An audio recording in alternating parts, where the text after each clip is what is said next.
Hey, welcome to Mark's Basement Arcade EM and Chat Repair. Today we're working on a Spanish eyes. Let's get the two cameras going.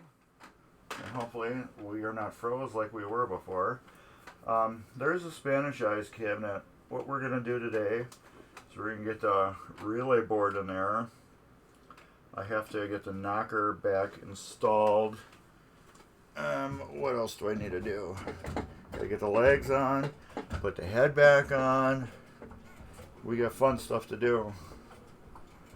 So first I think we're gonna get this up high enough so I can get this knocker back in there and soldered back on. I think that's high enough. Let's see if I can move my computer over without screwing anything up. Now what I did with my computer, because the last time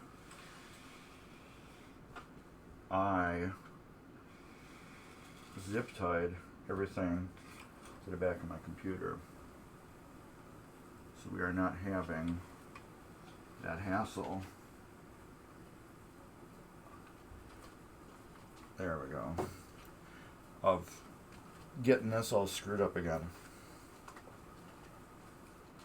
So we got the knocker here.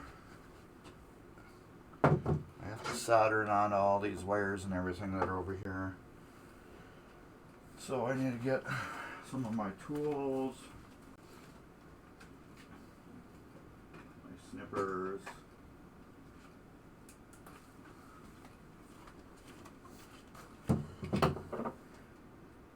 This wire was, knocker was partially broke, so one of the wires was broke. So I disconnected it and just pulled it off.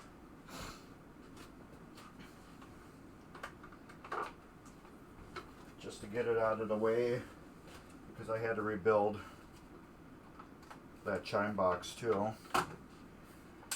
So I figured since I had that all out of the way, why not just completely just disconnect it and get it completely out of my way. Alright. This can come off too.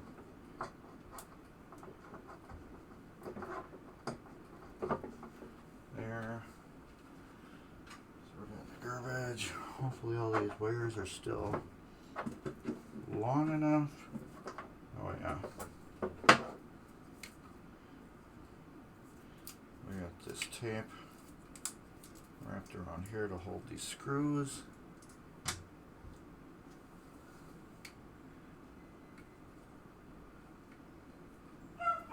Yeah, sounds like somebody's home.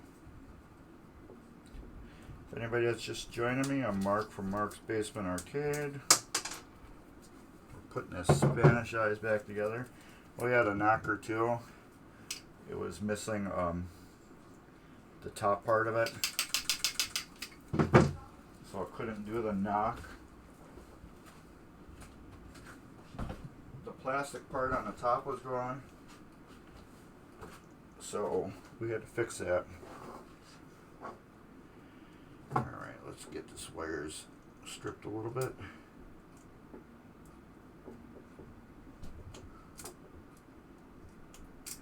Hate these old cloth ones. They're just a bear to strip and strip good without taking off half the wiring.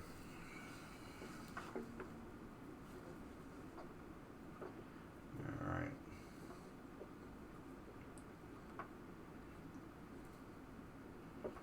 Let's get those twisted up.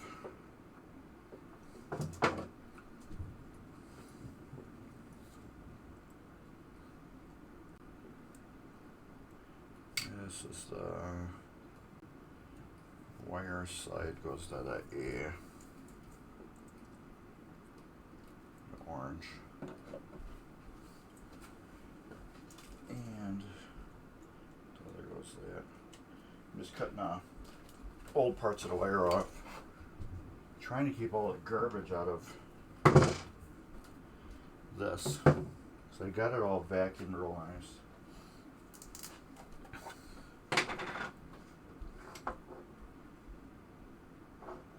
As I'm just flexing the wires.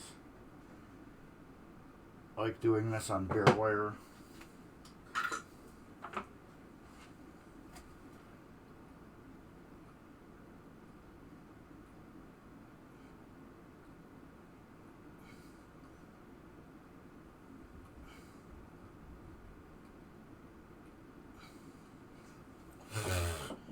Yuck.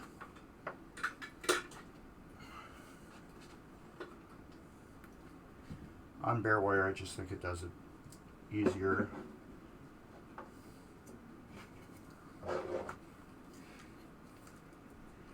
Yes, it does. And thanks for joining us, Pez. Like I said, this one was, the knocker was broke off, and one of the wires was broke off, and it was missing the plastic part of the knocker. It was completely gone. So I just cut it off the rest of the way. Tighten that up. And tighten that up. Alright, let's get these. That sounds a little better. Yes, where I'm trying to get the Spanish eyes together, old school EMs. I am hoping to start this thing up in a little bit. Everything is done. The only thing that is not done is the flippers.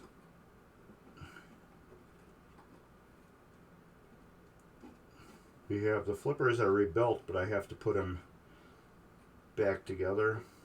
That's solid.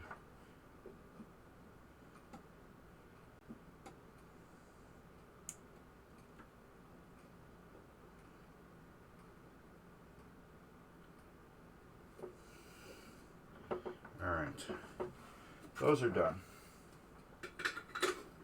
Let's clean this tip off. Turn it off, get it out of my way. Let's get this out of here, put it over there. Get this flux out of here. Get the, oh yeah, the only thing I'm worried about with this game is I don't think I've seen it working, or it wasn't fully working when I got it. That was one of the things that's bothering me. And the other thing that's bothering me is I only have a couple days to play with this game. A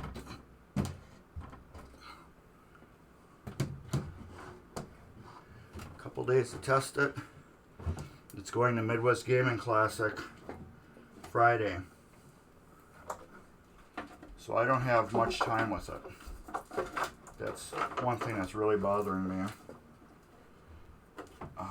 I'm hoping it fires up right away with no big issues. It shouldn't. I went through it all, and went through it all, and went through it all. You got everything all booked up, Pez? I know your tickets are taken care of. Alright. Let's get this out first. Let's put that in there first.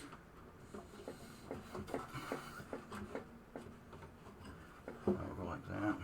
Yeah, we'll go like that. This will get locked down through there. Alright, next thing we're going to do is plug this in here, plug this into here. Everything is hooked up. This we will lay down there.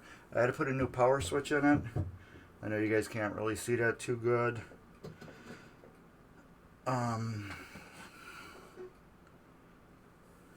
New power switch we had to put in. A new lock coil we had to put in. I am just going through it, making sure nothing's broke off. Let's plug our knocker and bell back in. I am going to do a test of the board first. I don't know if we can get this camera over enough.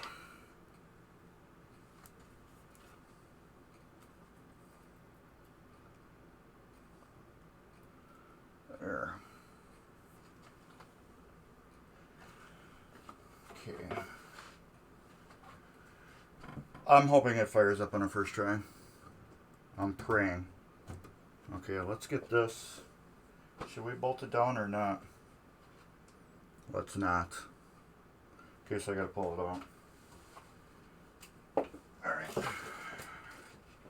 Jones plugs are separated from each other. This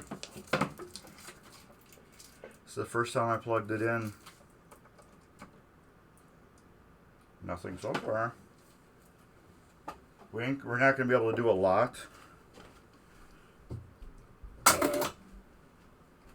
Well, that was good. We don't have a head on. It's got hardly any buzzing from the lock relay. Hit the stick button. That works good. I have to adjust that.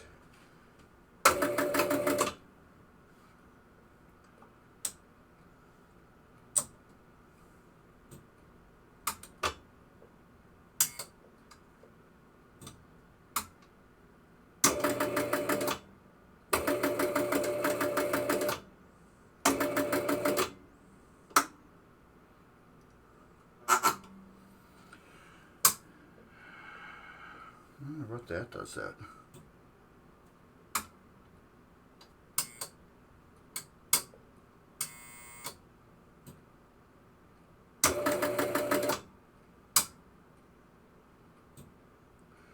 That game over relay. Well, I guess it is game over. So I don't have a head on to start it. So everything seems to be working so far. But yeah, you can't even hear that? You don't.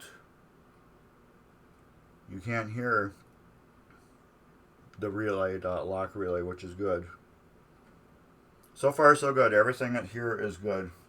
So we're going to shut it off. We're going to unplug it. I'm going to lock this playfield, well, relay board down.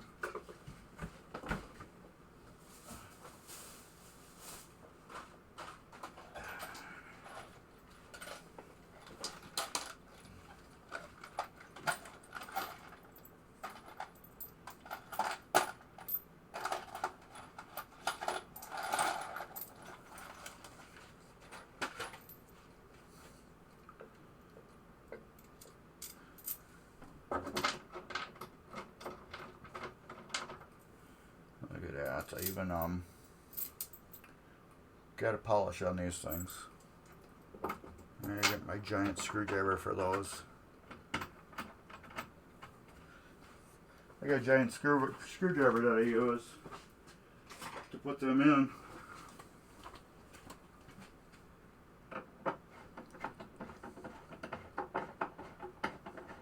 So far I'm loving it.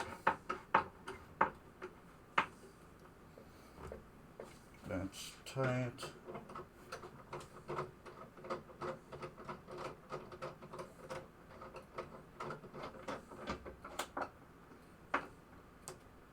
That's tight. Relay board is down.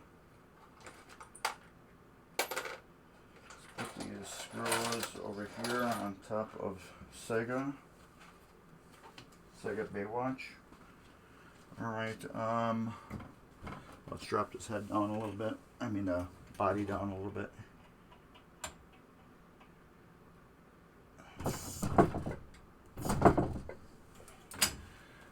All right.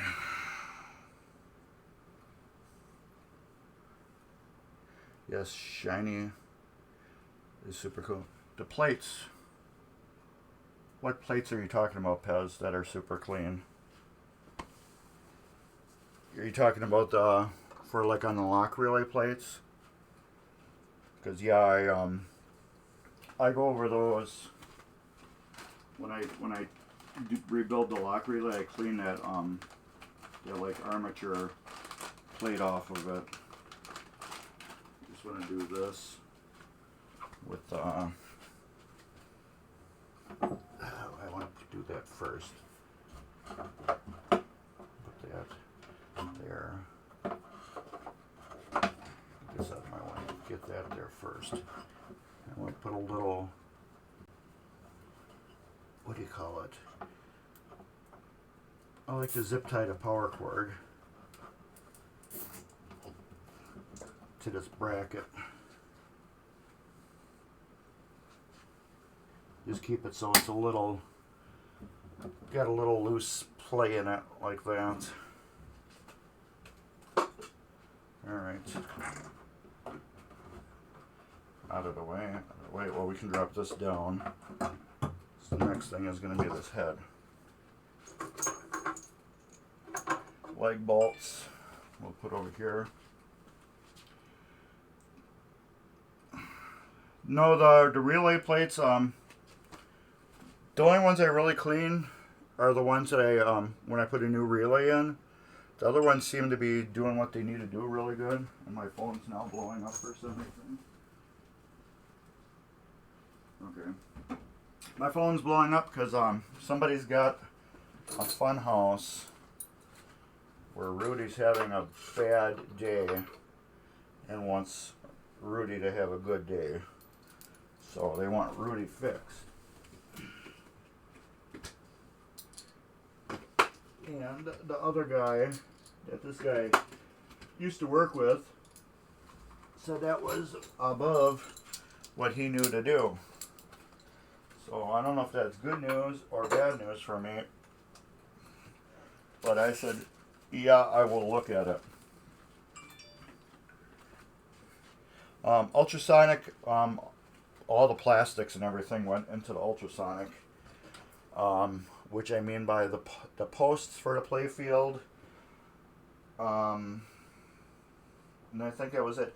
And the 4 rollover buttons went in the ultrasonic cleaner. The rest was all hand cleaned, like the score reels and such. I have never seen this head on this machine since I owned it. Last time I seen a head on it was when I took the head off.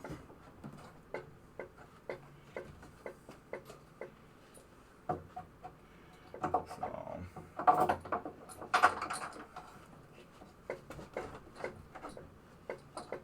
I'm hoping it works good. I'm hoping it fires right up. So like I said, Friday this is getting broke down and going to MGC.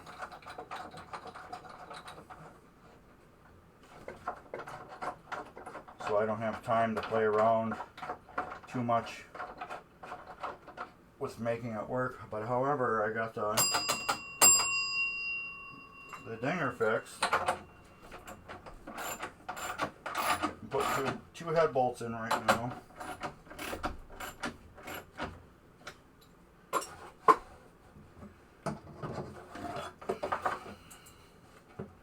Two head bolts are going in.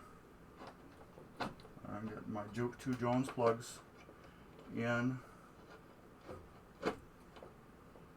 Alright, head's plugged in.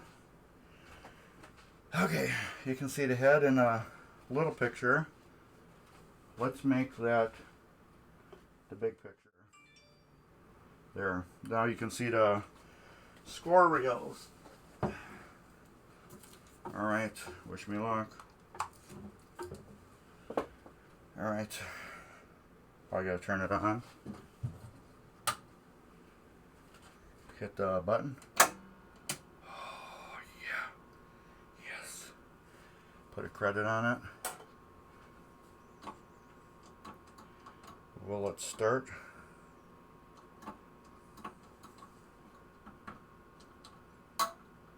Does it need a playfield in the start? I don't know. It should reset the score rails.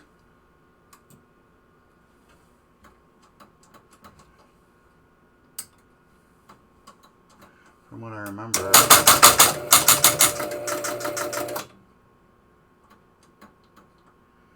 I did that manually, but they did reset. We were on ball 5.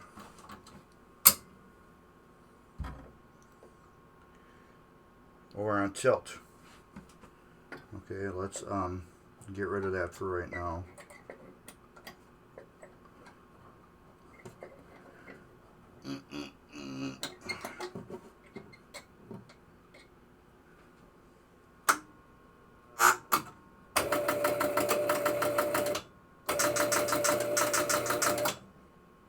Let's do this.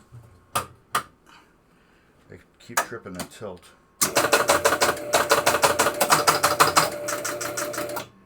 Okay, that's doing what it is. Let's see if I don't shake it, because I got my tilt. I just took the tilt bob off. Let's see if we can get it to do some things. I love that.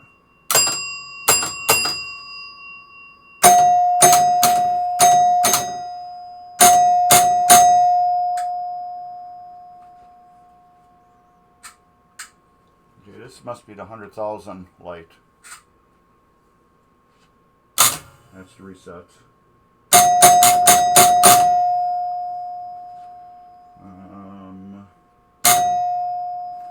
So for all that's going, okay, you guys can see the score reel. So let's try to reset it. So far, I'm loving it. I'm loving it so far. All right, next step, we're gonna shut it off. Unplug it, and we're gonna get this playfield on now.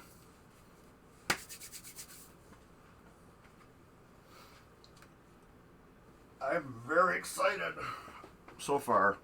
So far I don't have nothing locked on, nothing making odd noises.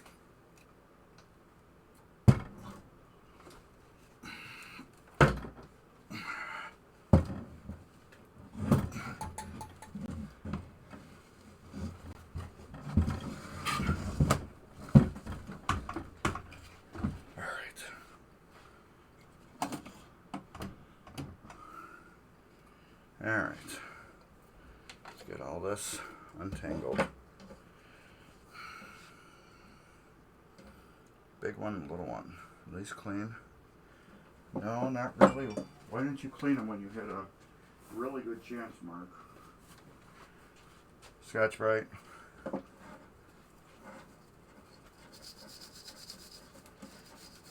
Let me clean them over here. That's all vacuumed out and really nice.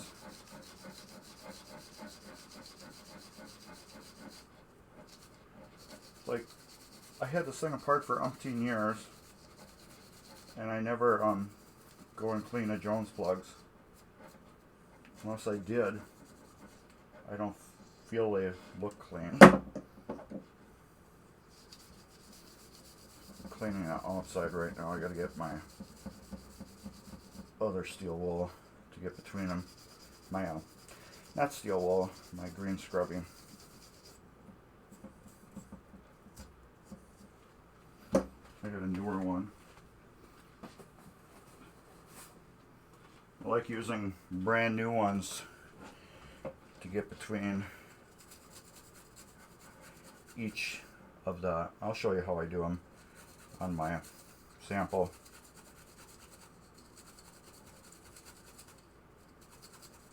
I never do the middle. I'll show you on my sample too, because there's no connection there. Okay, that one's done.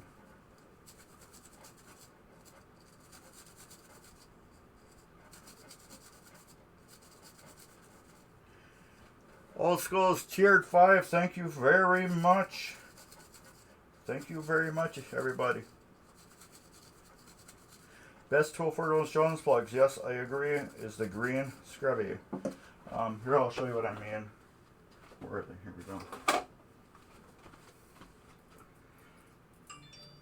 I always keep one of these out because there's always somebody that asks about them. Jones plugs. I use the green scrubby pad. I will clean this side like that. I will clean the outside.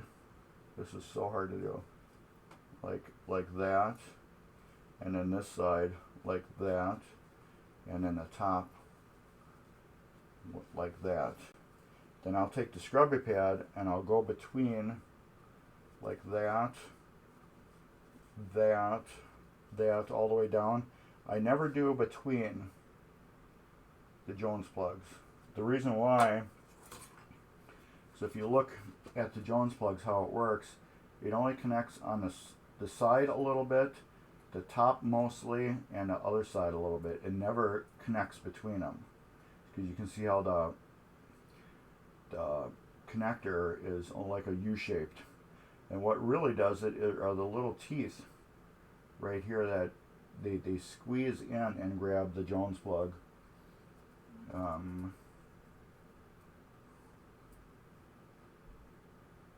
Right there, the teeth. Just the teeth on each side. That's what really touches the Jones plug, and that's what really needs to be cleaned the most. Alright. Okay, let's get this in.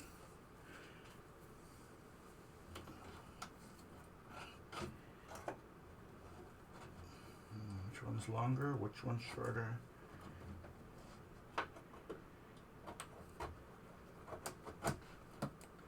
Ta-da! That dust from the Scotch-Brite kills me every time. Alright, we're plugged in.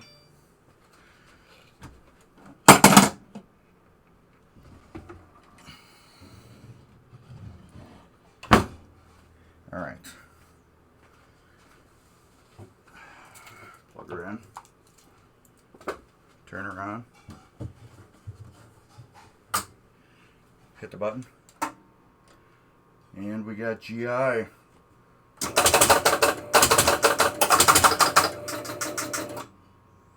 Okay. We have C on for some reason. Now we got B, we got A, D, E. C is staying on. These are not coming on. One's not coming on. 3, 4.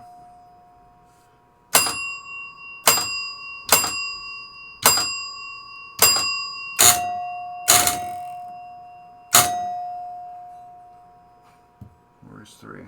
I need to write this down. No, 3 just went out. So we got some relay issues. Pencil.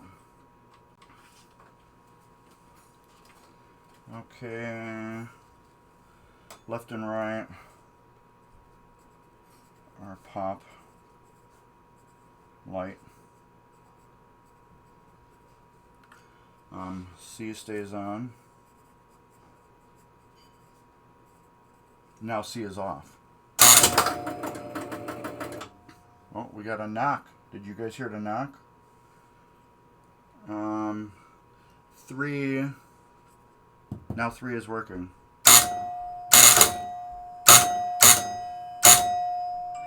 One. No light.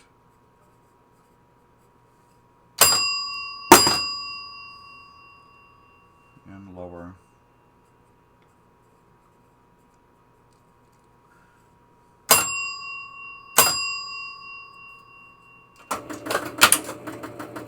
kicker works.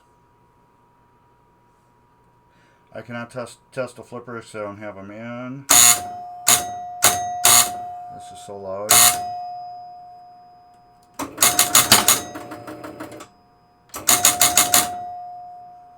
How do we get the specials when lit?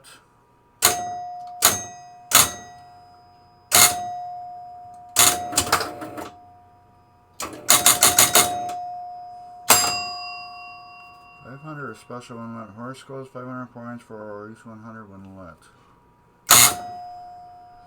1. Where's 1? 5, 6, 1. See, I can't get 1 lit. Now 3 went out again. So yeah, we got a couple issues. Our C is staying on. A, B, C, and D.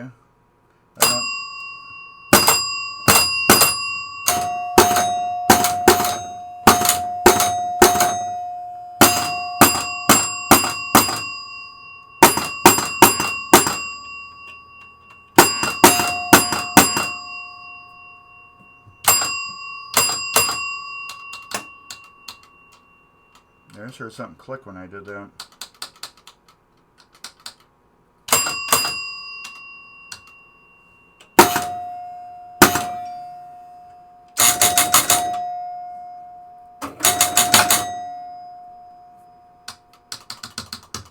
This says on bumpers. So let's check that out real quick. Ship it. Some people would, sadly. Some people would ship this the way it is. The guy I bought it off of from would have had no problem shipping it. Okay. Well, clearly we got some issues with some relay switches.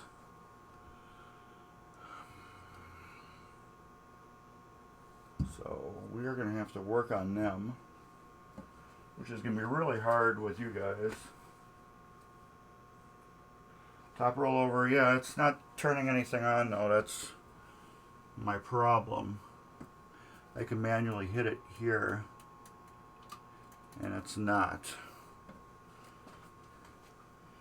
So my guess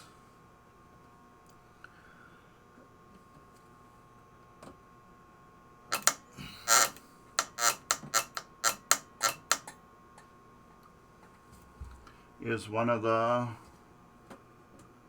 what do you call it, relay in a bank. What was that, out of ball? Okay, yeah, well, we got that. 5,000 relay. Which works. Let's knock down some of these balls.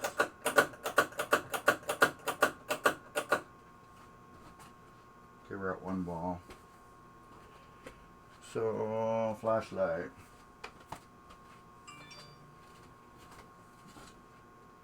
Flashlight, here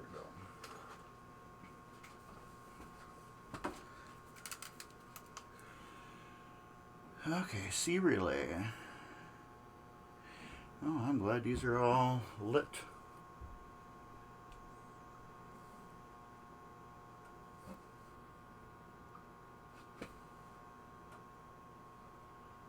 I got one that is hanging on. A, B, C. Okay. Okay, I forget what my C is.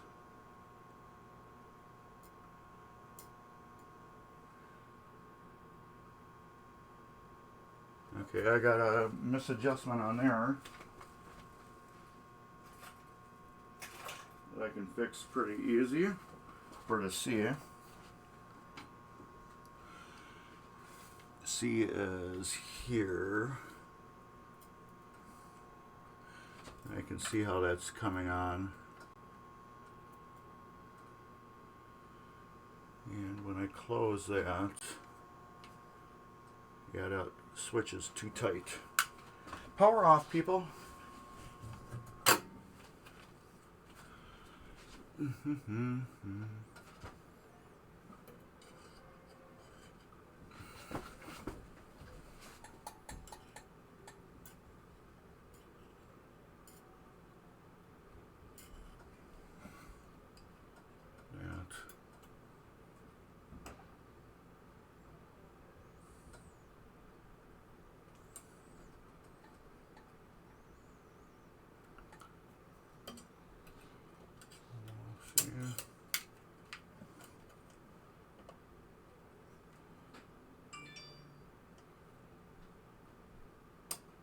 Okay, C light should be off.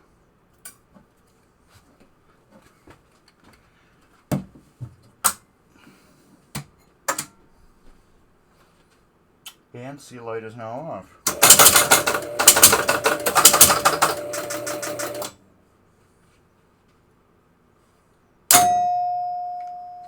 Works now.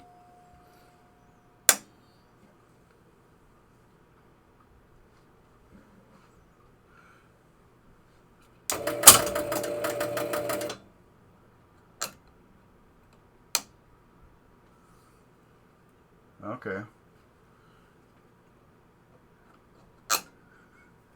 And here is my bumpers.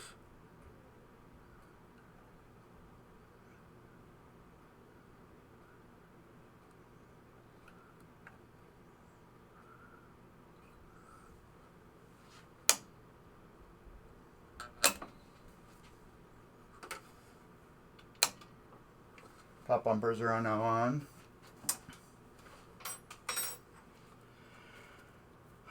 Top bumper lights. C stays on. One had no light. So let's figure out what that one is. And we had 3 too also, right?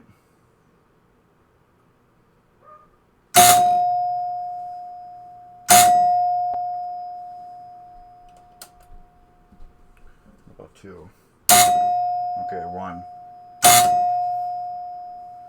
1 isn't tripping the number 1 relay. But if I turn it on by itself, it's working.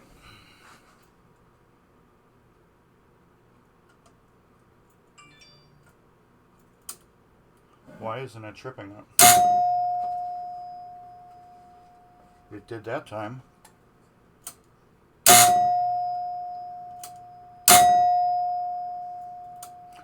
I don't like when they are intermittent like that, you know what I mean?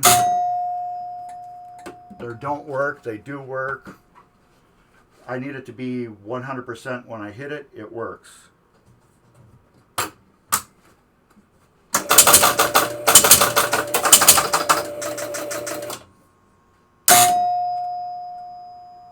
Now it works perfect. So I wonder if it was just, the mech was just stuck a little bit from me adjusting it. Okay, 3, we had a light issue.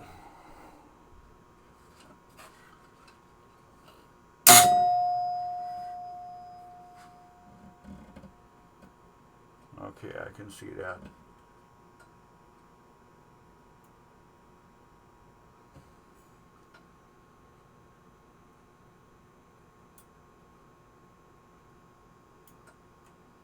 I can see it flickering. Where did I put my tools now? I put them over here. Sometimes I can disconnect so it doesn't prevent. Yeah, it's just Y and then Y. You know what I mean? Okay, let's put that there and this here. 3. I like this flashlight and I hate this flashlight at the same time.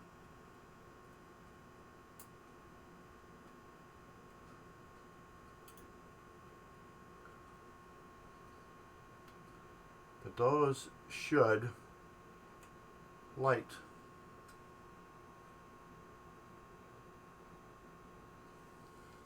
A 3 should always light. What other part of the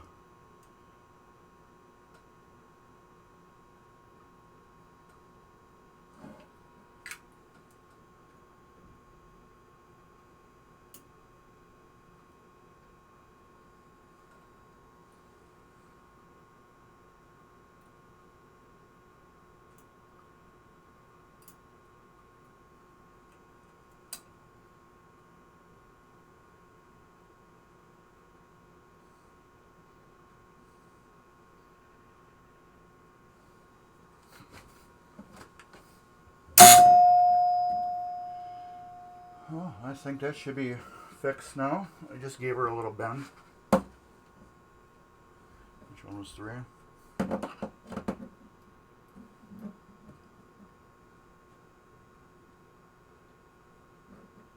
And there we go again.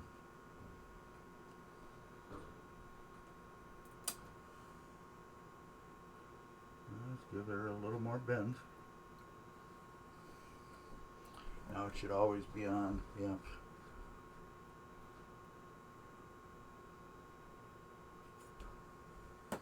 Okay. That's got to work now. I bent that so close. The minute the relay engages just a little bit, it should keep the 3 on now. I wish I could show you guys what I'm doing. Okay, we're not getting any of it flickering now. 3. Did we have a problem with 6?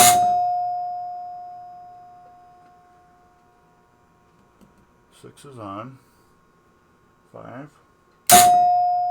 5, we have no light, but it's on.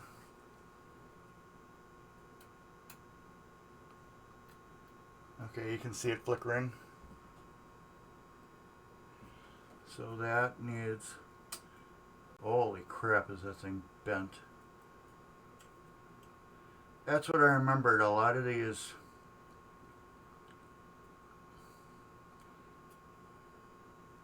relays where the switches look like noodles. And I remember one game I adjusted them all and I got them all flat. And then I was just sitting here forever trying to get all the switches to work again. So then I decided, okay, they're all bent and they were kind of working. So I'm just going to leave them work now.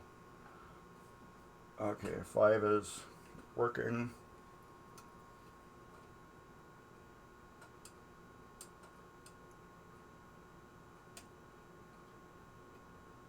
6, we're having issues.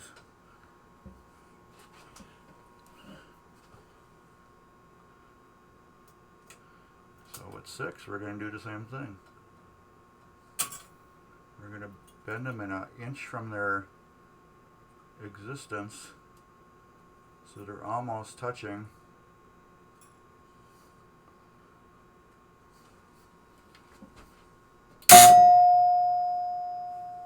Where's 4? 2. Hey, now we got special when lit, which is awesome. All right. I think that was it for issues. Was that it for issues? If anybody following me know if we had any more issues. Okay, now we got special when lit. These are both lit up on a side. Will we get a ball and a knock? No, I just got a special when lit.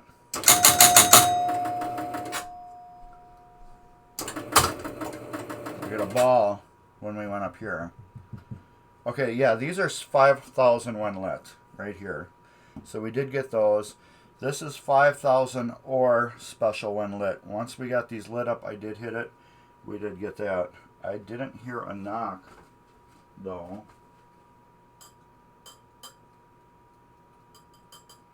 I am not hearing anything from the knocker by hitting.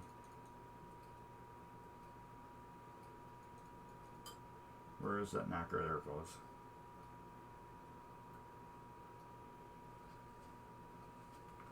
What fires the knocker on this game? Shouldn't you get like a knock? Hit the specialty of the knocker.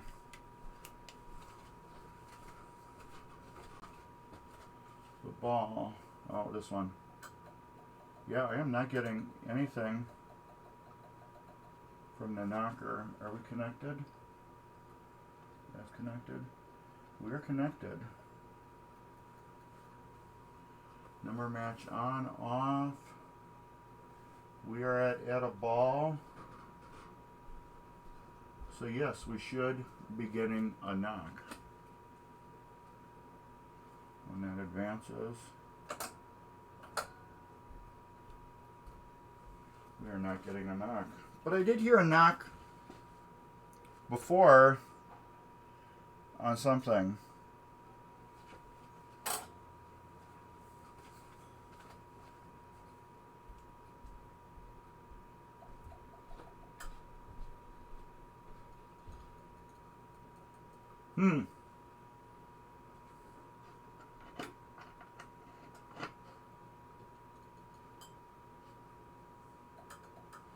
I'm not getting a knock.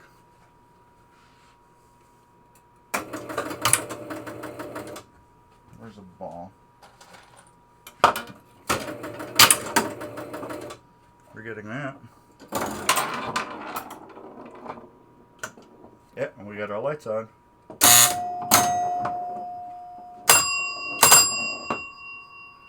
One, two, three, four, five, six. No knock.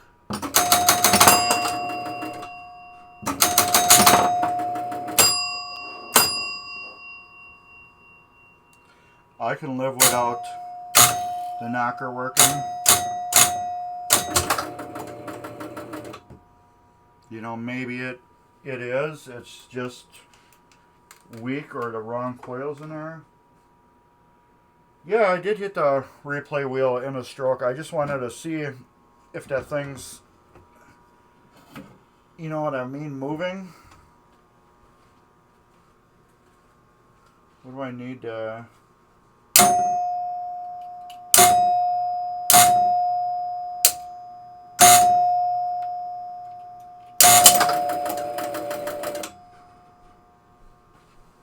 It's not firing.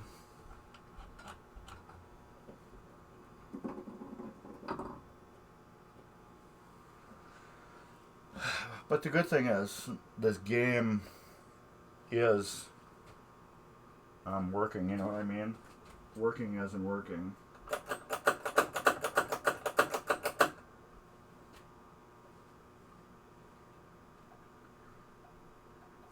me put this in my pocket. It's like it's dead. And yeah, I'm just not getting anything for it. I wonder if the coil's bad. It shouldn't be bad. You know what I mean? Let's unplug it. All those wires are plugged in good. Let's ohm test it.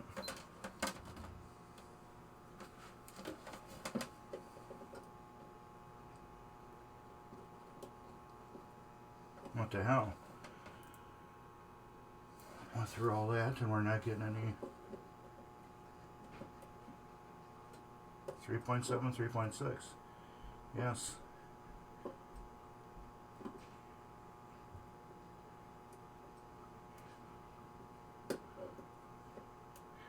the hell?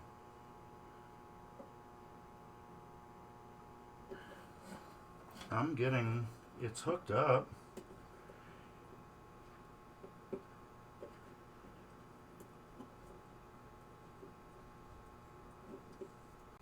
The only thing I can think is possibly that the leads are not soldered to it. Yeah, I can always fix a knocker, but I'm not emotionally attached to the knocker right now. I am just excited that this game is living. I am so excited about that. Where's my flashlight?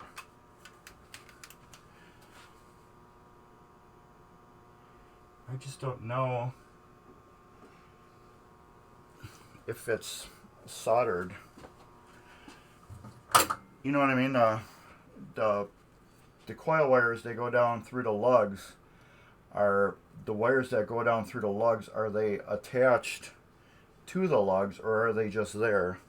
So I'm going to do a little force thing. Yeah, thank you. Yeah, I don't know why your cabinet chime would be not firing. I had to rebuild both of them. The lower one that's in the cabinet here, I had to rebuild. And the other one. Can we get two cameras?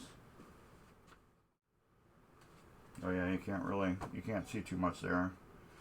But let's show you that playfield. I want to get that soldered up. But since we're here, okay, we got the playfield. We'll turn it on. And we hit the button. There. That's what we were worried about before.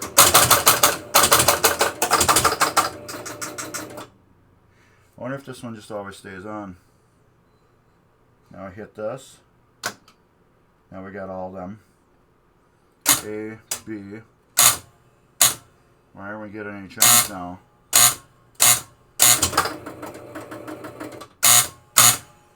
Now what did I do?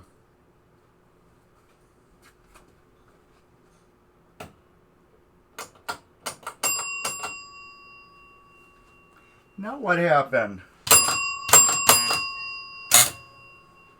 Dummy. Okay. You know, that will always do it, Mark.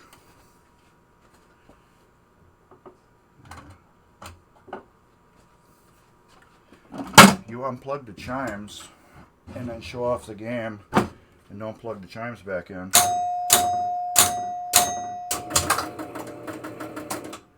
What is that?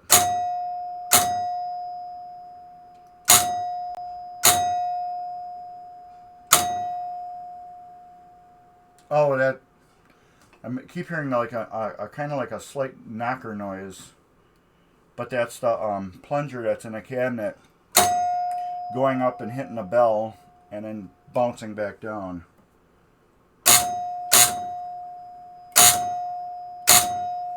So now we got our what do you call it? Our 5001 lit. So we got a ball, and now we should just get 5,000 points. We got our 5,000 points. Now we got our 5001 lit here. We got that.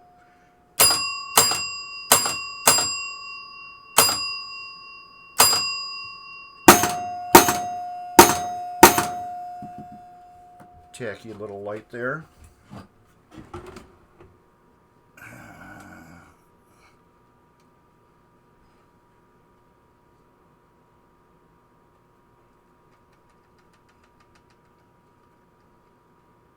Okay, you're just being a knob, huh? Okay, let's fix that puppy right away. Two can play that game.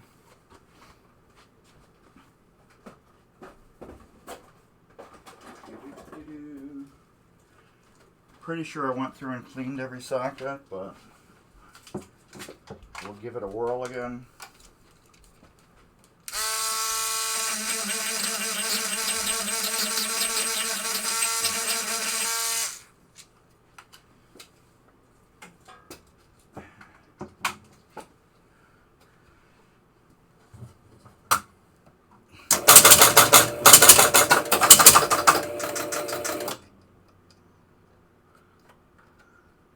Get our 5,000 again.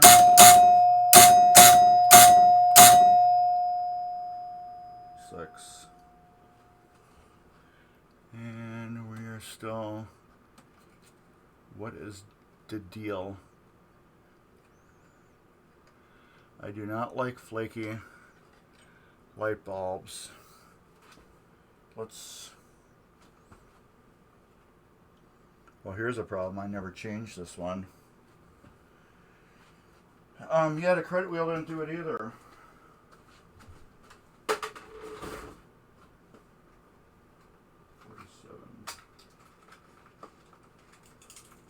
I did not change that bulb for some reason. And it was crusty. There's a brand new one in there. Yeah, I don't even have a blue mark on it. I put a blue mark on everything when I rebuild it or replace it or change it. And there isn't one on that light bulb. There's not one on that one either. So did I do this one? I can see easily skipping them, and yes, I did. So even though this bulb is working, it's still getting replaced. That's part of my thing with these games. When you buy a game from me, I go through it and replace everything. There we go. Alright. I don't know how I missed that. Alright, those are working. No more shaky lights. Yeah, we just got to worry about that knock. We got a flaky light right here. See what we can do about that. Lift you back up again. Which one is that? That's this one.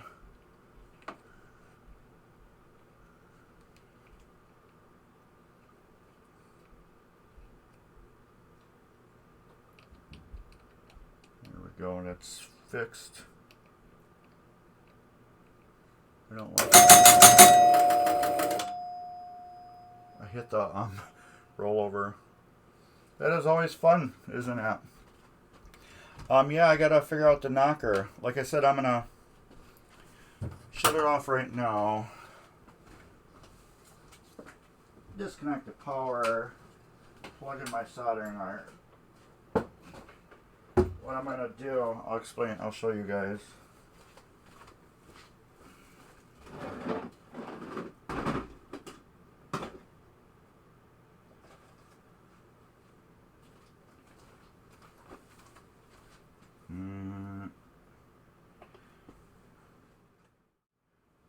Here we go, where the coil, where you got these two wires, these two red wires, and they go through into the lugs here, and then they're soldered onto the lugs.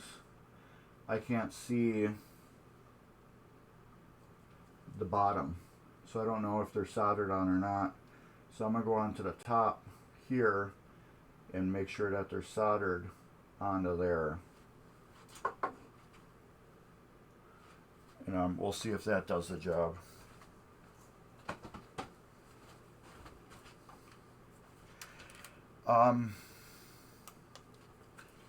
Coin switches are all bent open except for that one.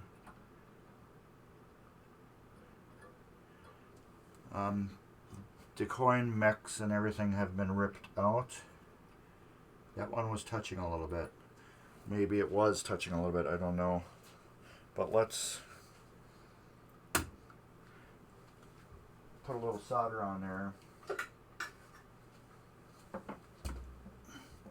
This is gonna be so much fun.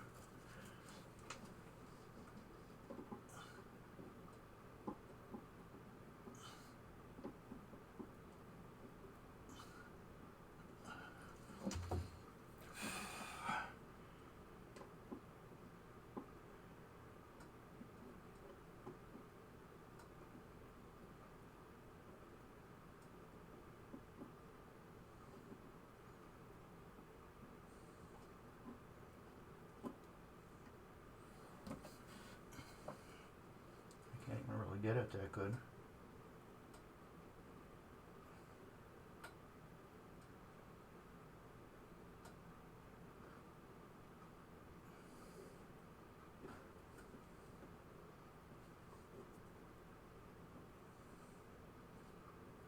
They're touching, so I can't pull up on them. They're going through.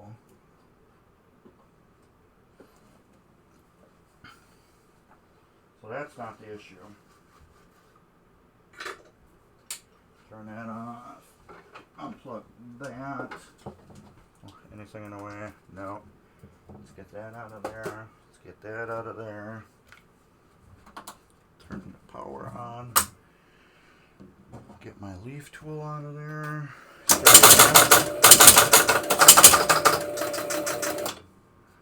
Let's do something.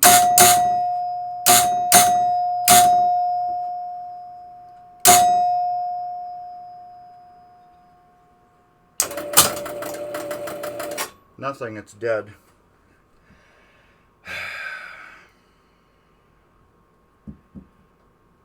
Yes, there is a Jones plug back there. Yeah, it's hooked in and working. Everything is dialed in and plugged in. I have no broken wires. I'm checking those. They're fine attached. It's just something in the circuit is not making it. And we have no more credits, which is good. So we know that's working.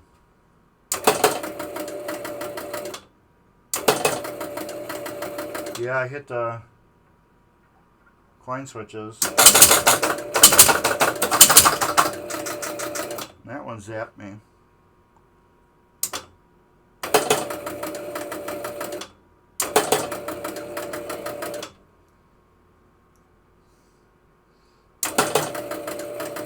It's giving me 2 credits.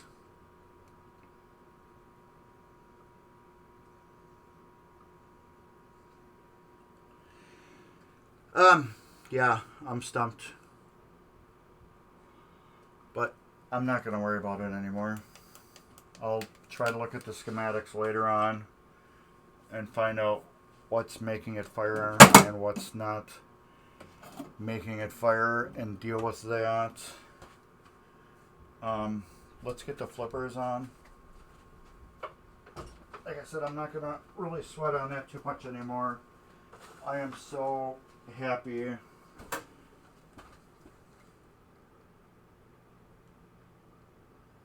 I bumped the cord.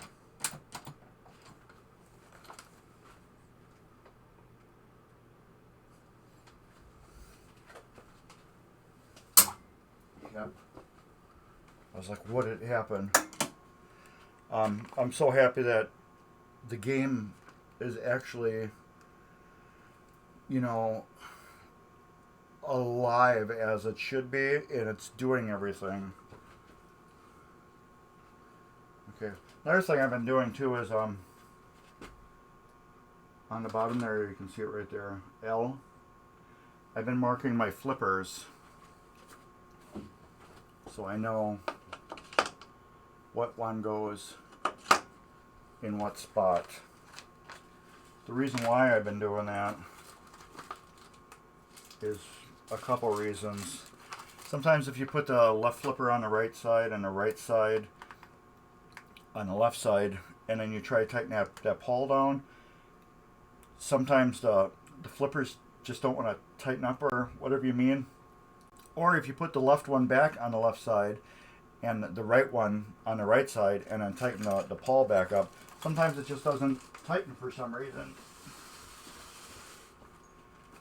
It does tighten, but it kind of like tightens off, or it will loosen back up. So I just wanted to put it back the correct way. And this would be the, what do you call it?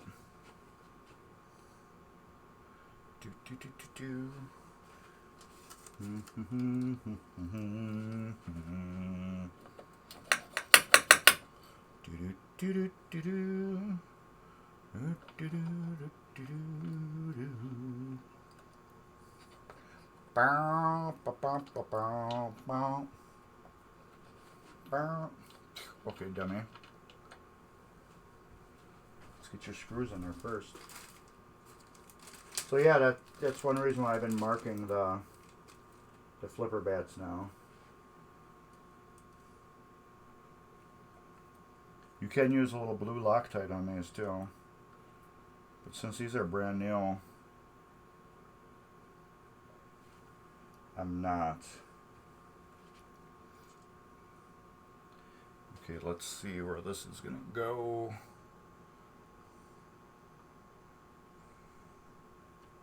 That's gonna go like that. So then we want this one here. There's 3 holes where you can put the pawl screws in. Yes, thank you, Dave. Thank you, Pez. Dave.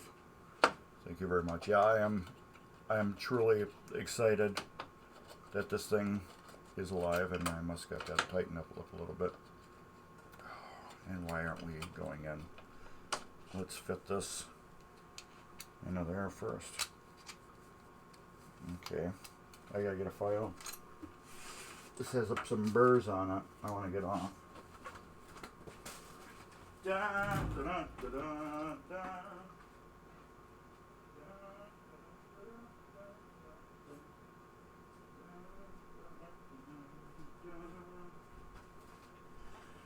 So yeah, anybody that is interested, this will be at MGC next weekend, 5th through the 7th. If anybody wants to buy it, take it home. You are more than welcome. Alright.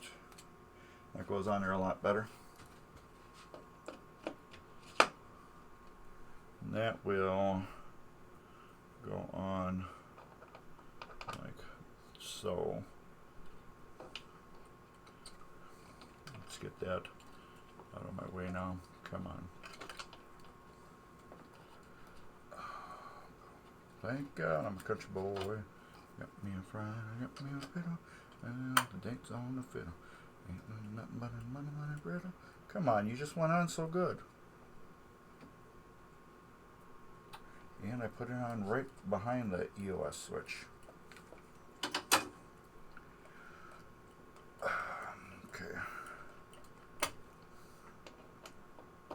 There we go. Come on. Another thing, too, that I've been running into is these pawls. I've had 2. Well, actually 1, where the screws broke on me. There we go. So I'm leaving a really big gap between the bushing and the flipper. Come on, get in there.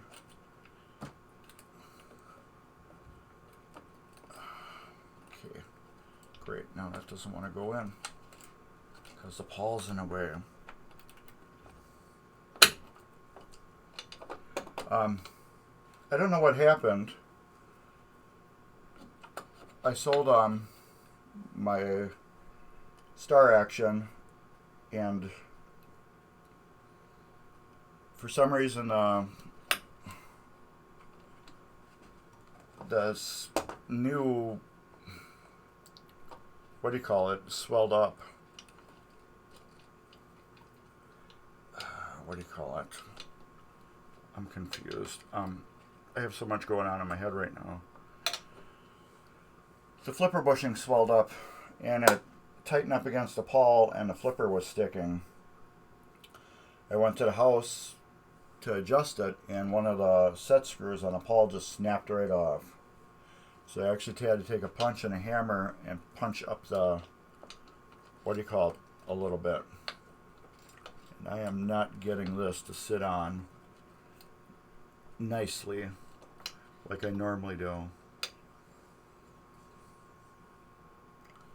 So I'm going to have to do it in 2 pieces like I used to do.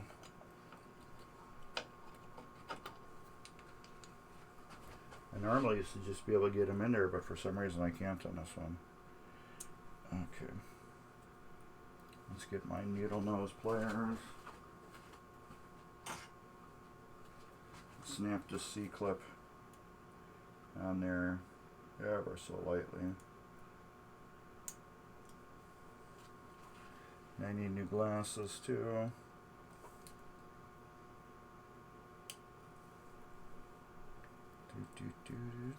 Let's take that spring off.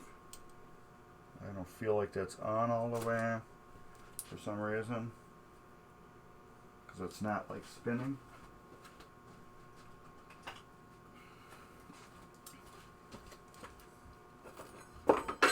yes, moving on up to the east side. To a deluxe apartment in a sky high. Actually, I was also singing The Odd Couple.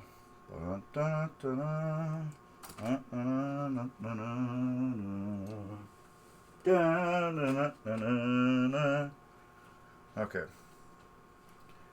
Brand new pawl, linkage, spring, coil sleeve. Original EOS. The reason why that's original, because it's in beautiful shape. Now, why don't you want to go back in there? Give me a hammer. Did I tighten these screws up a little bit? No? There we go. Alright. So I'm leaving a little bigger gap than I used to use on these flippers.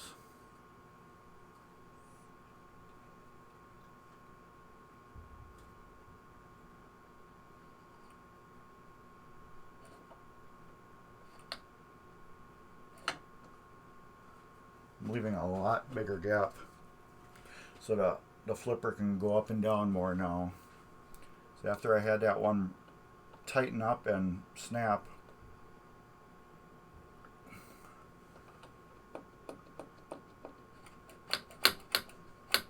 alright, that's good. Let's tighten this one up. And I don't recommend working on games while they're powered on. I constantly preach it. People do it because they think it looks cool. I did it just because I was stupid. So shut your games off when you're working on them, unless you have to have them on to diagnose. But something like this, I could easily just hit something and screw it up, which would be dumb. After coming this far, okay. Yes, deluxe apartment in the sky. Alright, if everybody knows the Jeffersons, where did they come from? Holy cow, that's perfect. I didn't have to adjust the EOS switch, it's perfect. My, yes.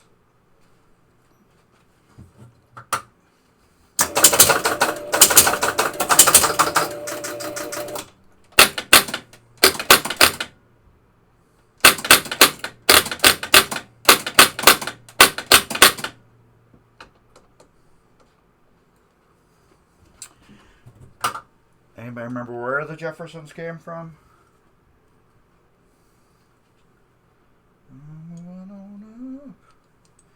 To the east side. Yeah.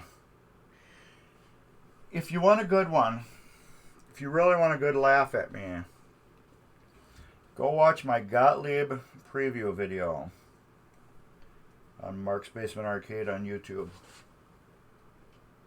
Right there is my link. So yeah, please subscribe if you haven't already. But anyways, go to my channel, look up, go to my playlist, and go to the Gottlieb preview, which is for sale if anybody wants to buy it. I just have no interest in working on that machine. It's not that it's a bad machine or anything like that. It's just I have a captain card, I have a hit the deck, I have 2 time travels, I have 2 Flight 2000s, Stern Wildfire, Gulfstream, and 3 others or whatever that I need to get fixing, get working, because I'm getting rid of some of them. But anyways, the preview, I will fix it eventually. It's at the very, very bottom right now. But anyways, go to that video and go to, like, I think 26 minutes and 20 seconds or something like that. You can see me get zapped real good. Real good where you get like that. It is hilarious. People love that video for some reason. I don't know. But yeah. You can see me getting zapped real good. And put the screws in, Mark. Okay, that's going to go like that. This will go like that. So I want screw there and screw there.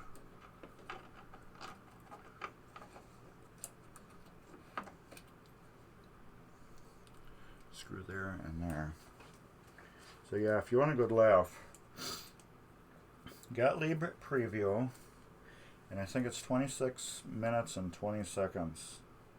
We just start from there. Yeah, you can see me get zapped real good.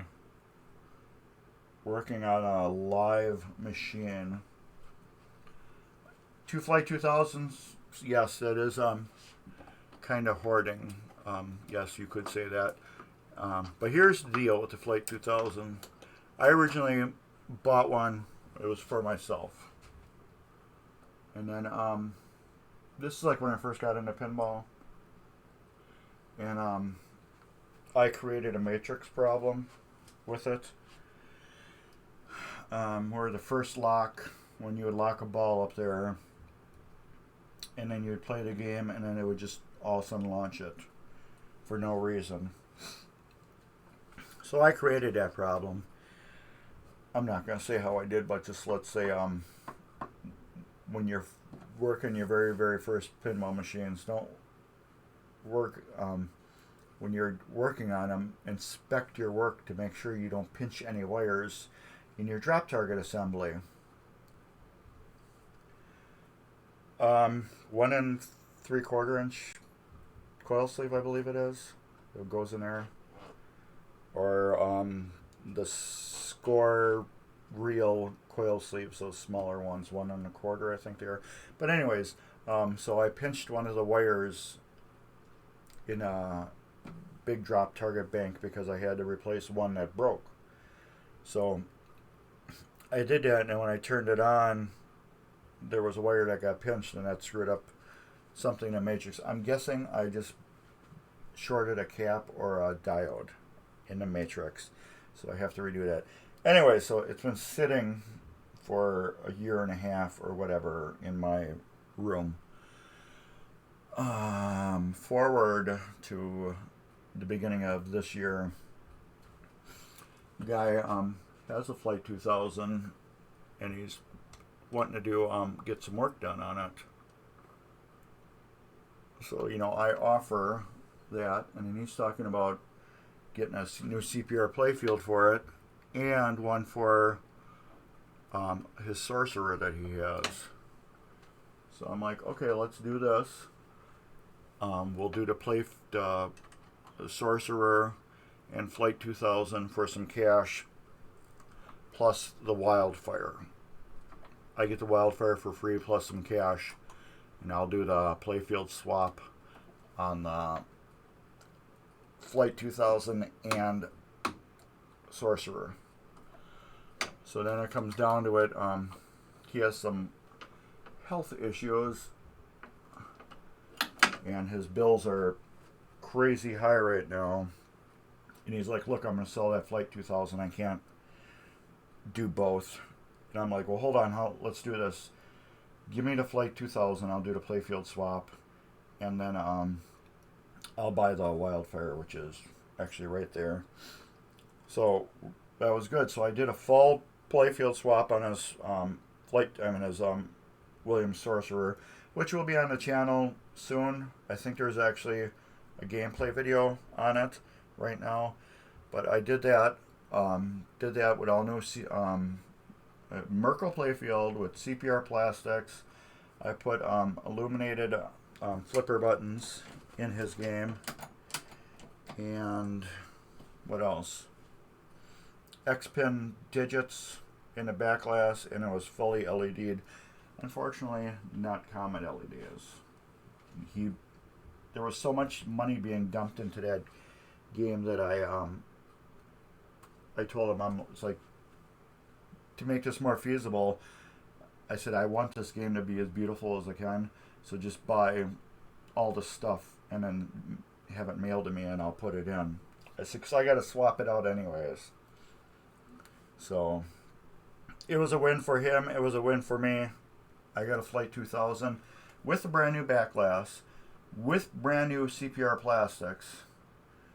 And the only thing that was wrong with it kept kicking one of the solenoids for the ball lock. It just kept kicking. You got your lock up on top. It just kept kicking. And I figured, well, like mine, it was in the matrix where it probably had a bad diode or capacitor. So I just replaced both of them and then started a game, and it still works perfect. Alright, let's check the flippers.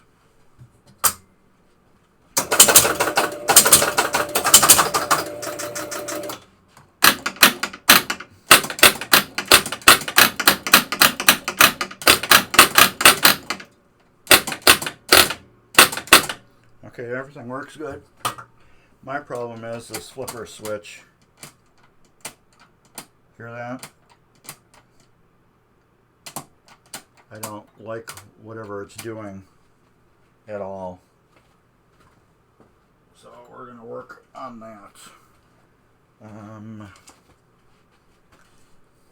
We're on wheels. Let's see if that works. There we go.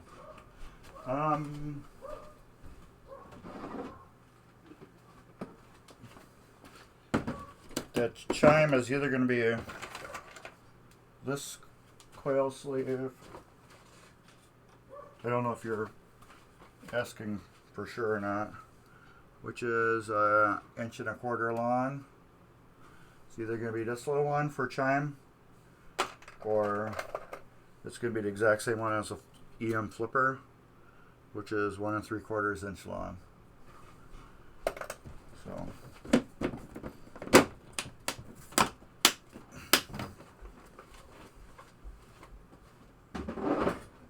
let's get that flipper switch apart and see what's going on with it.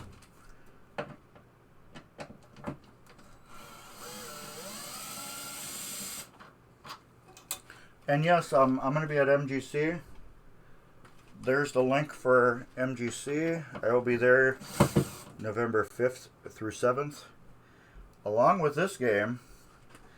So if you like this game, and wait till I put the back glass in it. The back glass is awesome on this game, and the plastics.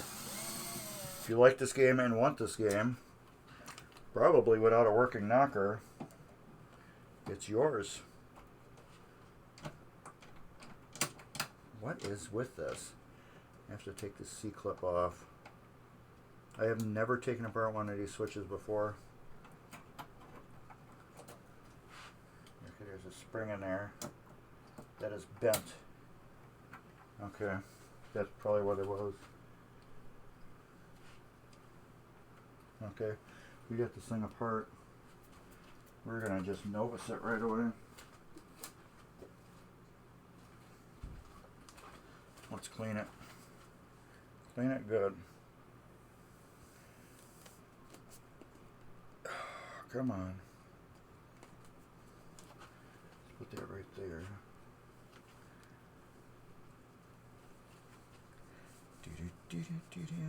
Why do I get that song in my head still? Down a couple.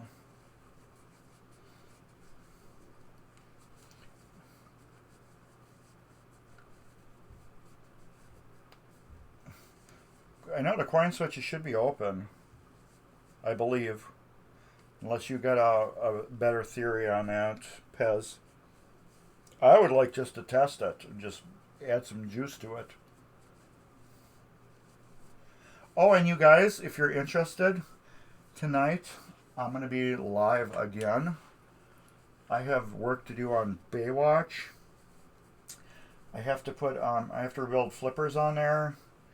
And I have to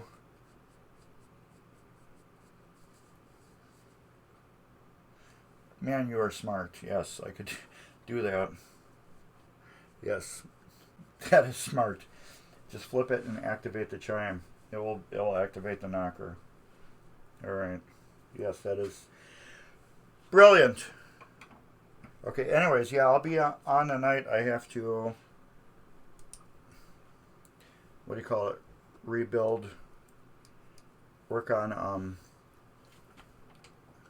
I think this was put together wrong. I have to work on Baywatch. I have to put a new power driver board in it. Yes, this was put together wrong, I believe. I have to put a power driver board in it for the display, and I have to rebuild the flippers on it yet. That was put together wrong. Okay. Because now I did it right. There was a big giant washer.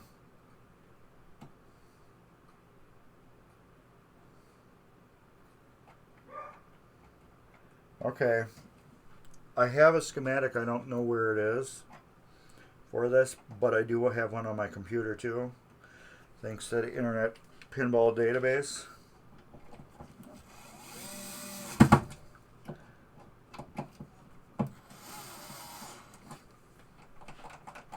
Yes, that's better. So that, what do you call it? There's a spring and a washer in there, and the spring was after the washer, or vice versa. And it was hanging up.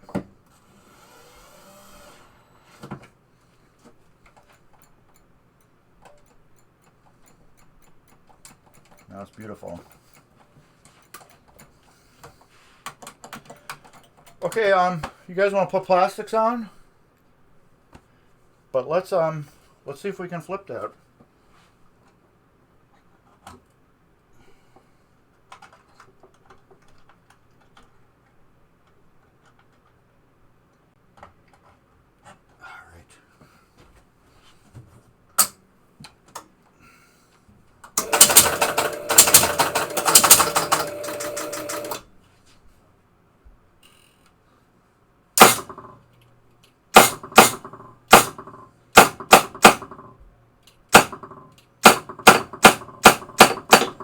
Okay, we know that part of the wiring's working then.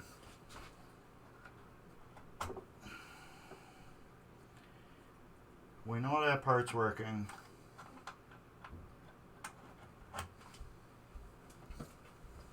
That part is working. This part is dead. I am hitting the part on the, what do you call it? The ball mech, and on the credit, and I'm getting nothing. So I'm wondering if this too. Nope. Nope. Nope. Nope. I'm switching a Jones plug on a in a head for add a ball and novelty, and I'm getting nothing. And what is that? We're on 5 and 3 balls, so I am not worrying about it. Everything else works on the game. So the only other thing I'm worried about right now is getting these plastics on. And what the hell we got going on here?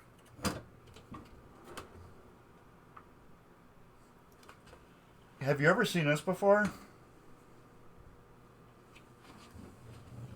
I have this here.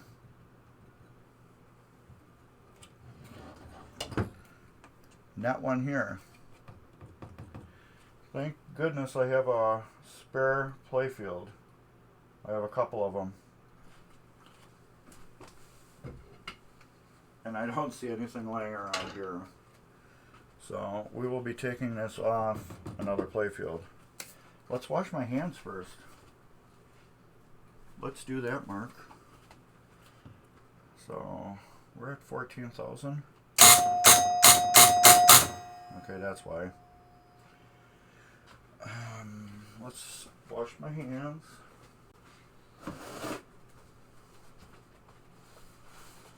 Beans don't burn on the grill. Looking at try and get back on that hill. I don't know all the lyrics, so I'm just gonna make them up. Because something and blah blah blah, blah blah blah blah blah blah. Oh, moving on up to the east side Marketing likes to set the replay wheel at 4.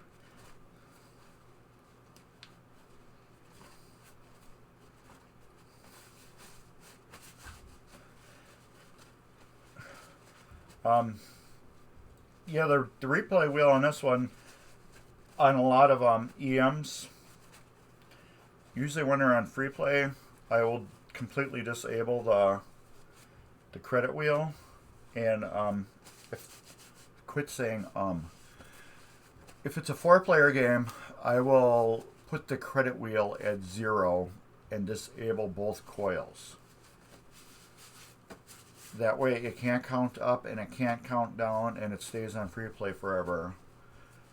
Because usually if the machines, they've been tore apart, and like with knockers and stuff, if it's missing a knocker, I don't search for a knocker and put it back in. So like this one, since the knocker's not working, it would be easier for me just to set the credit wheel to 1 and just take one wire off the up coil and one wire off the down coil, and it will just permanently stay on free play because we're on 1 credit. If I just left it like that and took this wire off here and one wire off the back, we'd be on 1 player all the time. But alright, let's throw this over here. Let's get these plastics.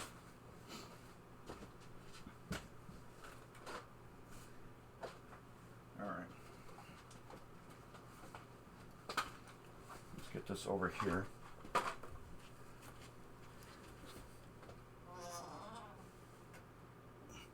Let's get rid of my little picture here.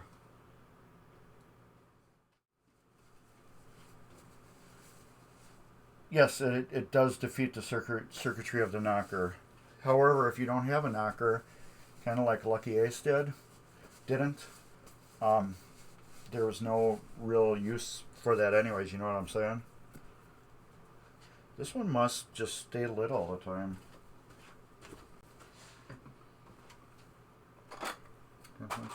Yes, because these are all 10-point lits or 100, and then this one is just 100, so I'm guessing that one is just like that all the time. Alright. Where's my other screws? They're over here, okay. Jesus. You guys are laughing now. There we go. But yeah, the thing is, I love the knocker. Here's a new switch. Well, I bought part of a new switch, and then I have a donor playfield, so I just end up taking this out of the donor. But yeah, the plastics are really nice on this game. So we're gonna reuse as much as possible. And there's no screws in here. All the screws are in here. But I'm not using these. I'm going to use different ones. And don't hate on me because I'm not putting them on. So I know a lot of people like these original ones, which I do too. I keep them because a lot of people take them off like me, but I keep them for games that I should say deserve them. You know what I mean? That are in like super perfect, shape. So I'll put these on instead. The games that are in real super perfect shape, I will reuse these and put these on. So I have a bag of these I'm keeping. Oh yeah, that's not lit now because the game's over. Interesting. Alright, Novus 1. So yeah, I will keep those for other games. Let's get my rag off here. Okay, Novus 1. This is good and clean, yes.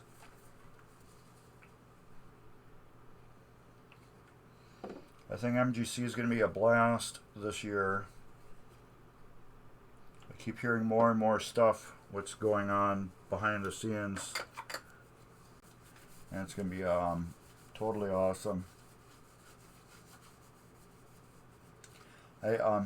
Also, I want to, as soon as I'm done with this, I'm going to record a video of it and send it to the owner that owned it before I bought it from the flipper.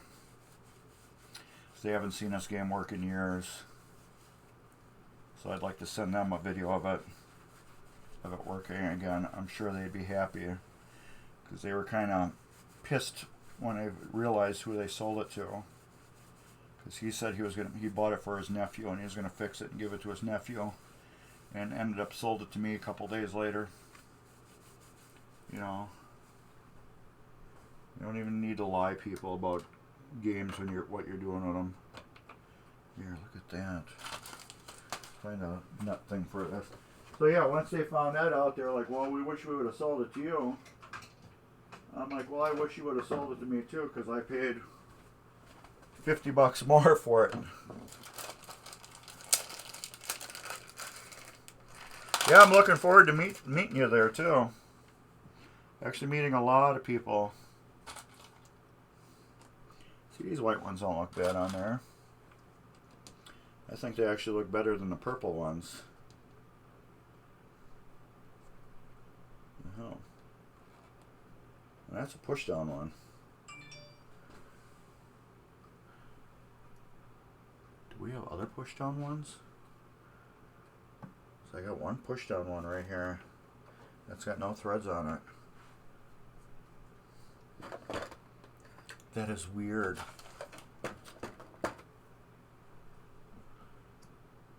Just one, and it's right here.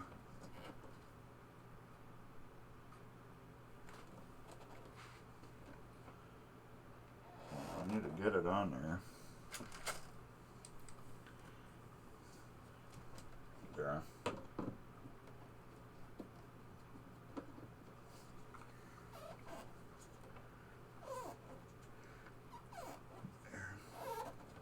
There.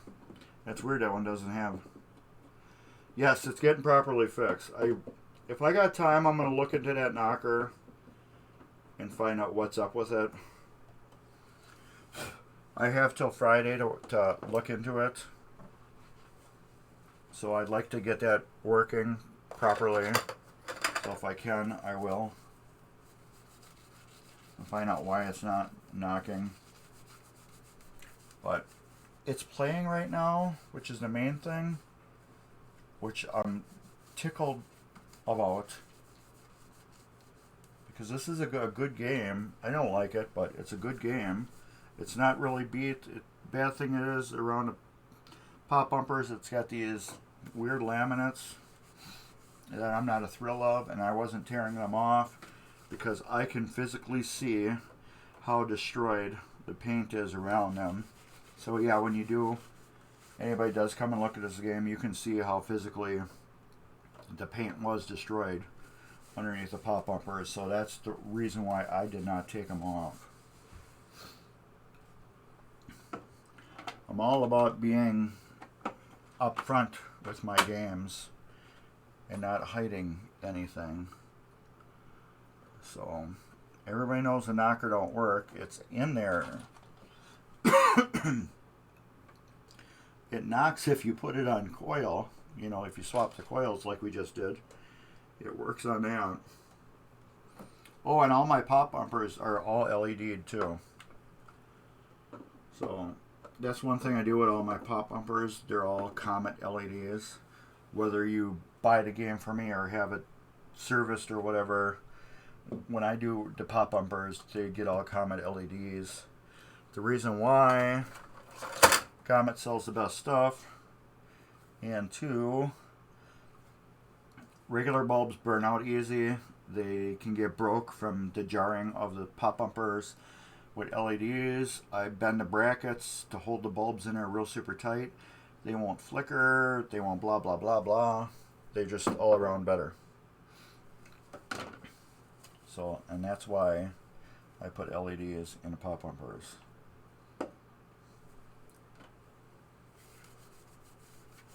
But yeah, I'm happy about this game. You know, from start to finish. What we had a couple little tweaks on it that we had to do. So everything was adjusted almost perfect. I have to look at that one flipper, the last flipper we did, and check the EOS on that to see how good that is.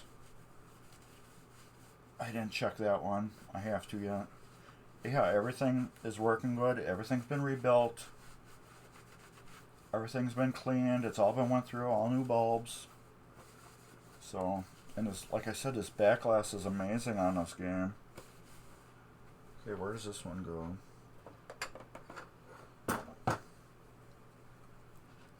Here, I'm guessing, yeah. The plastics are in really good shape.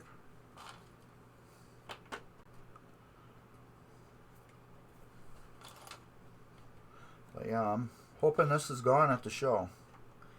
I do not want to take any of my games home. I don't want to take any of them home. So yeah, this one will be for sale. My the luckiest ace alive ever is going to be for sale. I don't want to bring any of them home. But yeah, these plastics are turning out nice. I got to put the apron on too. Oh, and I learned a trick with the apron. There was a giant water slide decal right here. You can actually see some of the outline, like right here where the two colors change. There was a giant water slide decal. I got that thing off. What I did was I took a rag and I soaked it and let it sit on there for a day. And I just came by with my finger and went like this, and it just all popped off.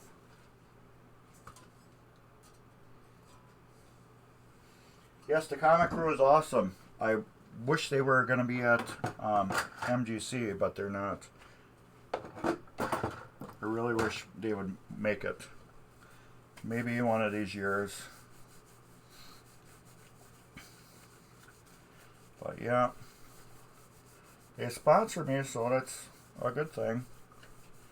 I have to get some of the videos up I told them I would do. Because I want to make the EM world know that LEDs are not bad for EMs. You do them the right way, they are great in an EM. And a lot of people got that bad taste in their mouth because of when LEDs first came out. People skittled their machines and gave the EM world a bad taste because of that. So I got all these ideas. I actually bought a play field. Well, I acquired a play field for free. A Williams Superstar. Since it's very symmetrical on both sides, what I was going to do is do one side LED and one side regular incandescent, so people can see the night and day, left and right difference of what LEDs do to a game and what they don't do to a game. So I thought that was a pretty good idea. And then I bought a bunch of their different products that I've really never seen too much used, that I was going to put in the Superstar playfield, so other people can get kind of like little clues. Yeah, I didn't see that they were at Pin Expo, because there's Pin Expos going on right now. Like, I think it's Pin Expo down in Chicago. They're going on right now. So yeah, I watched some videos and I didn't see anybody say anything about their booth. So I don't know if they made it or not. But I understand that they're a very small company. But that small company puts out one hell of a product, and they have excellent customer service. Bend over backwards customer service. So I'd like to see them make it out maybe next year to MGC. And what is that? Oh, that is hands cleaner. Dropped a glop there. I'm like, why is it wet there? Well, we got a clean spot. A cleaner spot.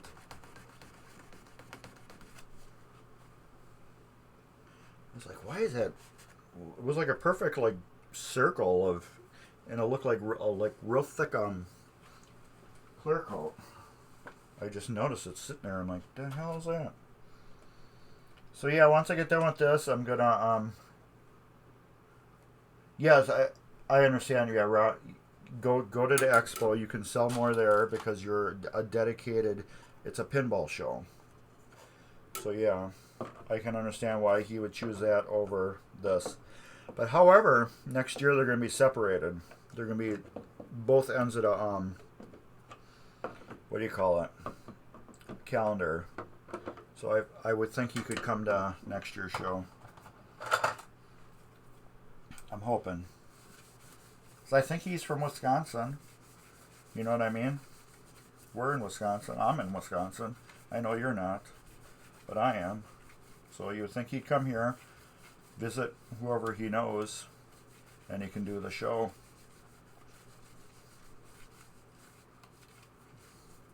But yeah, the plastics are going real nice on this game. Let's put that over there just so we can keep seeing how this is turning out.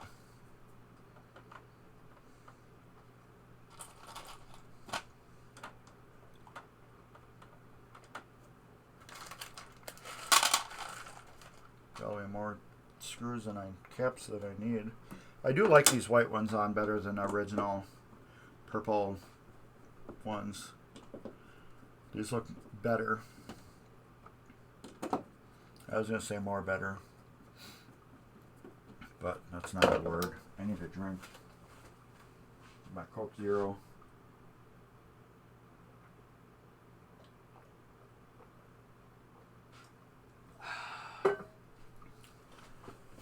So yeah, once I'm done with this, I'll probably play it for a little bit.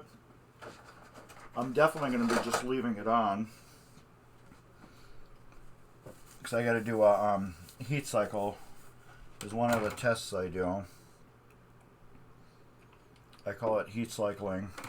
What I do is I'll leave the game on for a good day, because you know how EMs, their switches like to relax, and I just adjusted a couple switches, so I'm hoping they don't relax in a different way. But every other ones were good. So I let the EMs heat up and just sit like that for a while and do their, I call it a heat cycle. And then I let them cool off completely for a day. And then I turn them back on and then see what happens to them. But I don't think I'm going to have any problems with this game. It isn't like that Lucky Ace. I had a big problem with that. It played like crazy after it was done being rebuilt. And then it sat until like a week or two ago. And then I fired it up to play it, just to do a pre-MGC test. And it wouldn't fire up properly. Tore the whole damn thing apart and found out one wire broke off the score motor. One of the leaf switches. Drove me nuts. So then I did a big tug test on every single wire. And that was only a broken one. MGC will be the end of April, beginning of May. That weekend. Okay, now we just got caps left. So these, put back in here. I gotta get this apron on. Get out of there. Yes, end of, what do you call it? gotta clean this yet. I gotta leave these on. I'm gonna take them off, but I'm gonna put them back on because he's the original owner that had this for umpteen years, made these cards. So I kind of wanna lay them back on and then show her game. They had it for a long time too. I forgot how long she said. I guess I'd have to go back and read that message. But yeah, I was like a day late on Facebook Messenger.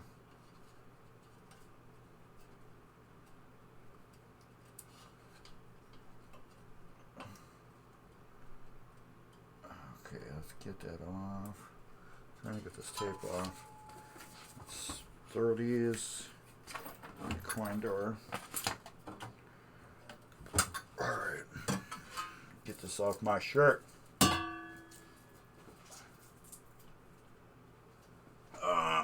But yeah, Baywatch it will be at MGC too. Geez, I say a lot. I have to rebuild 2 of the flippers, and I got this big there we go.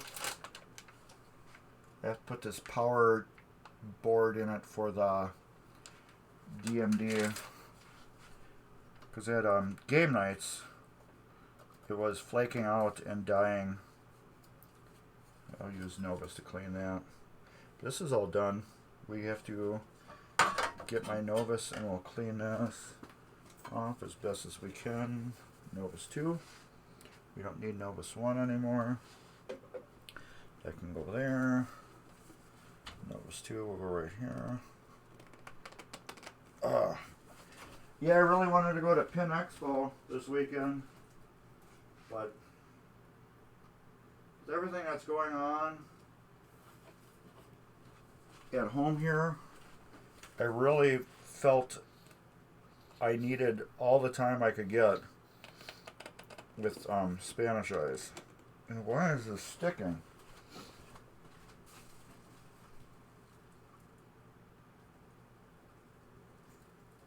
There'll be some glop in it.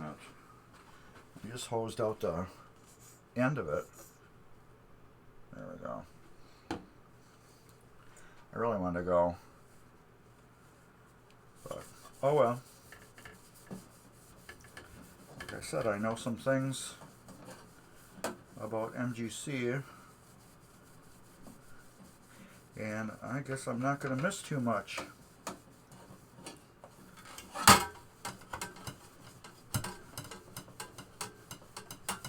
So cleaning this with Novus too, you got to watch out. You can clean the paint right off of it.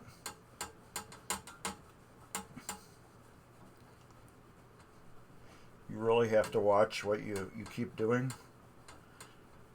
That's why I'm taking long strokes.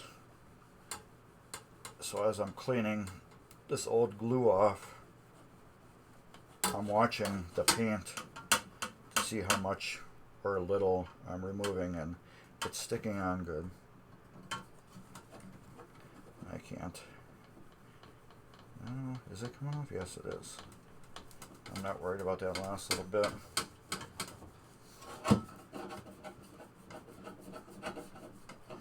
Alright, a little more Novus. MGC is going to rock this year. And next year. Next year's going to be better because hopefully all this flu crap will be done. I'm sure something will come new. A new flavor of it will come out. Just to put the kibosh on everything again.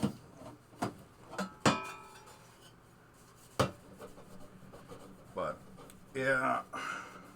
We'll see. Stuff's got to end, you know what I mean? Stuff's got to end. You just can't keep going like this forever. It's going to get to the point where people just want to live and just live the way they did, and they're going to start doing it. And we'll be back to as normal as we can be.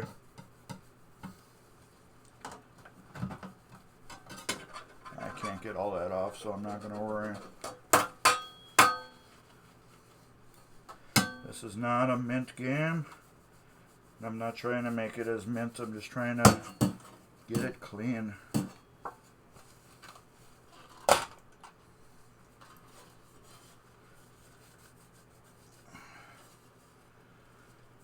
But yeah, I figured I would Spanishize. I don't know what I'm going to do tomorrow now. Yes, I love this color. What else had this too? I think Honey had this color. I've had a couple that have the same color. I think my Superstar has this color, if I'm not mistaken. But yeah, I love it. I love blue. So this color, it's almost kind of like the blue Ford used, but not quite. But yeah, I kind of do like this color. I have to put this game on free play yet. I don't want to through and polish all these, but that's how I roll. Where's the hole? There it is. That's why you can't see it. There we go. That's in there.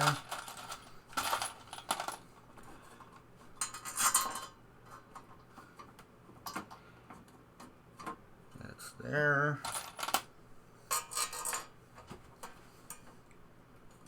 That's there. Get a couple of these started and you just drop the other ones down and they should fall right into their hole. That's there. Alright.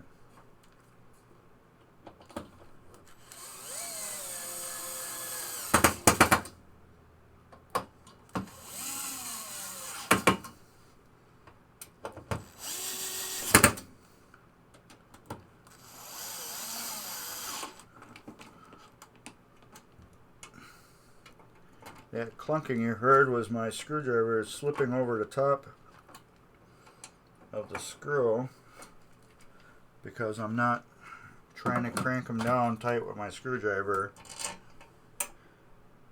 I want to do the final little bit with the power of my hand. I'm not really too keen on these ones that screw down like this. So they're really a pain to work on. It ain't like you take off the two screws on the other ones, a screw here and a screw there, and you slide it up. But what is also nice about these two is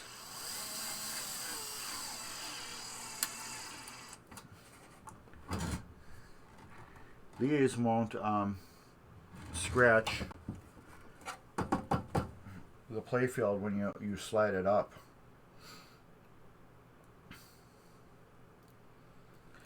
Yeah, what chime unit on what game? Is it this one? Because I can snap you a bunch of pictures and email them to you or whatever.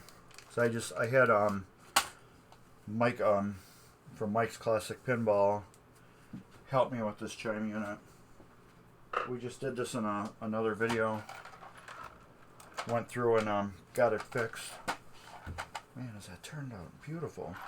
I forgot we got to put these on. These you do not want to, what do you call it, ultrasonic clean either. You can just go over them with a little Novus 2 or Novus 1 and put them back on. I can't get rid of that burn. Look at that, Icky. I can't get rid of the burn on there. Well, I could by buying new ones, but you gotta remember when you buy these games to sell, there's a thing called profit margin. And yes, I could replace everything on here and then sell it, but then I lost some of my profit. I don't like those screws. I'm gonna put new ones in.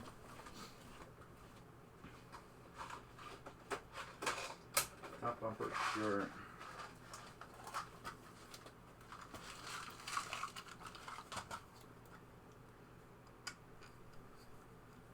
See how far those go down. Yeah, those might be it. And let's look at my other ones. I have a bunch of different screws. Score reels, slip switches.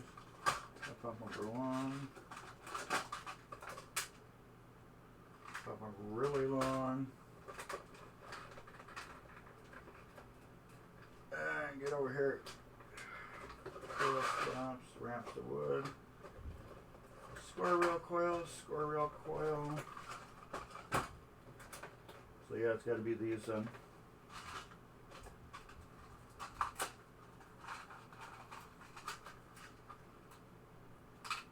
Yeah, that goes in there. Under playfield, MPU. So it's either these or those. These might work better. These are skinnier. They're a skinnier screw, and since these are brand new pop bumper bodies, I'd rather use a little skinnier screw just to hide better, you know what I mean?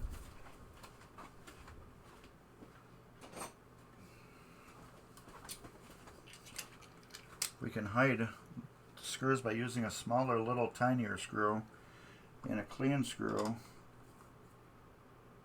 This will look so much better.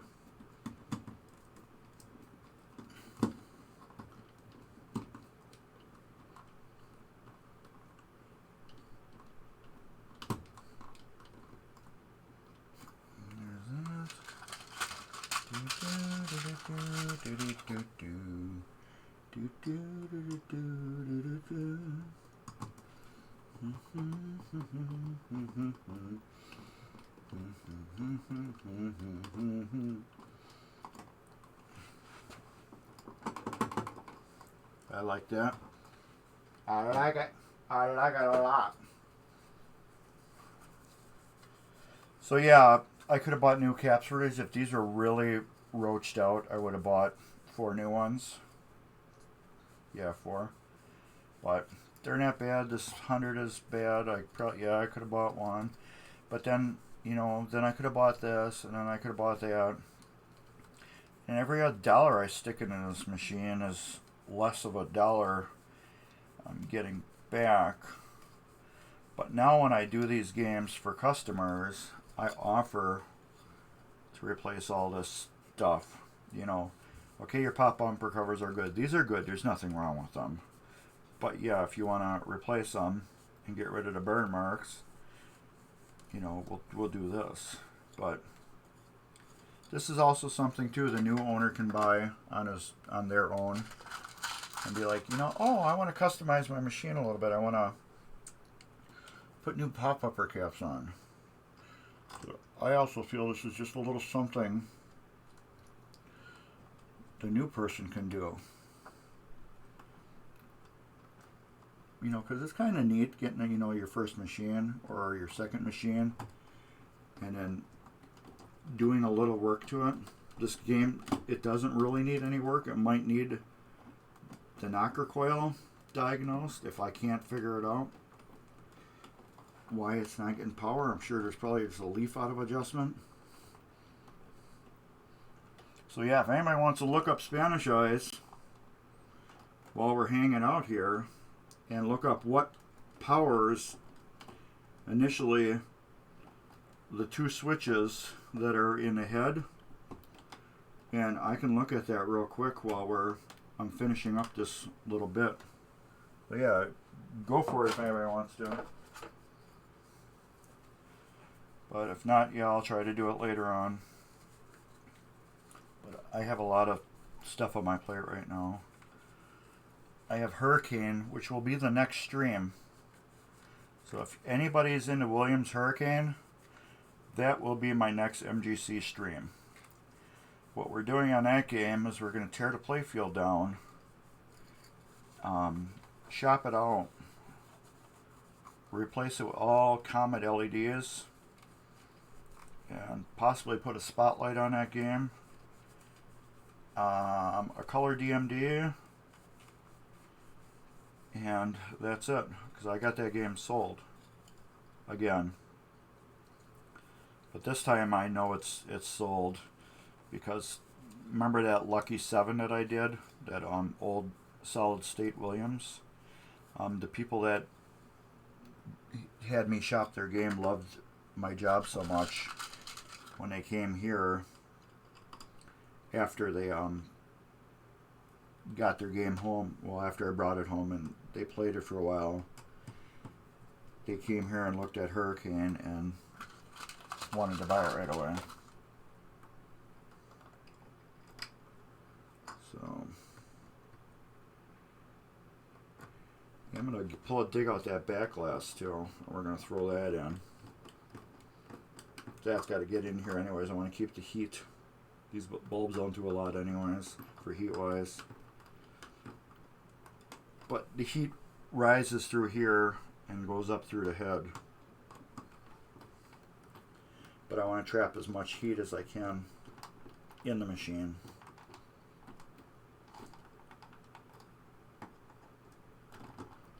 That looks good. Alright, one more. That can go over there.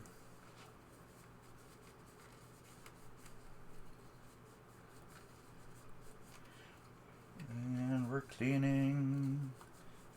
Keep cleaning. Yes, Novus 2 works great on these. And again, you don't ultrasonic clean these, because the paint probably will come off.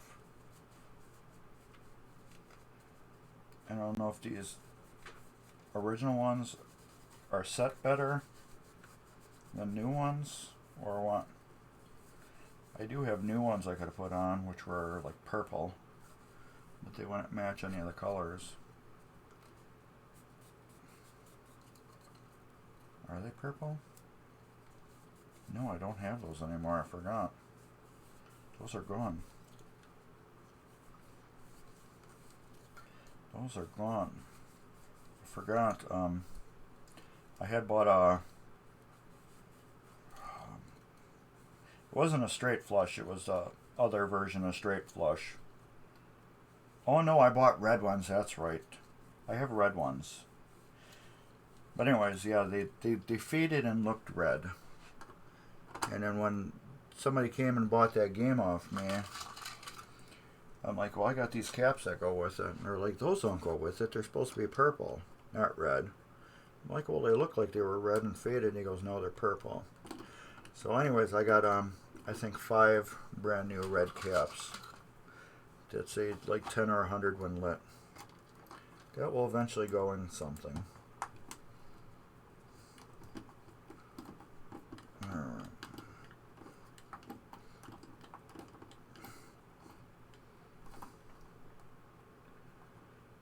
One half or 1 3/4. Usually. What kind of game is it for again? As long as it's like for an EM, that's probably what it is. Because this has inside the cabinet, it's got the wooden chime box. Just wait a minute. No. My bad, I'm sorry. Those, I'll show you. You know you cannot use those coil sleeves, I forgot. You need one of these.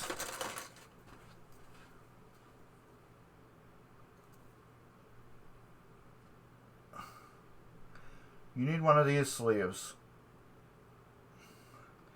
Go to Pinball Resource and look up Williams chime, and you will need one of these. See how it's got the lip here?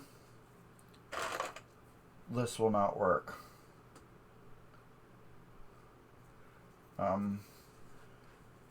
Yeah, you'll need one of these. It's a typical Williams chimes. Let me see if I can look it up real quick for you.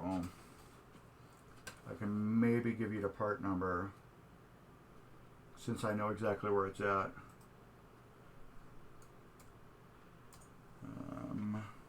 I'm on my computer right now.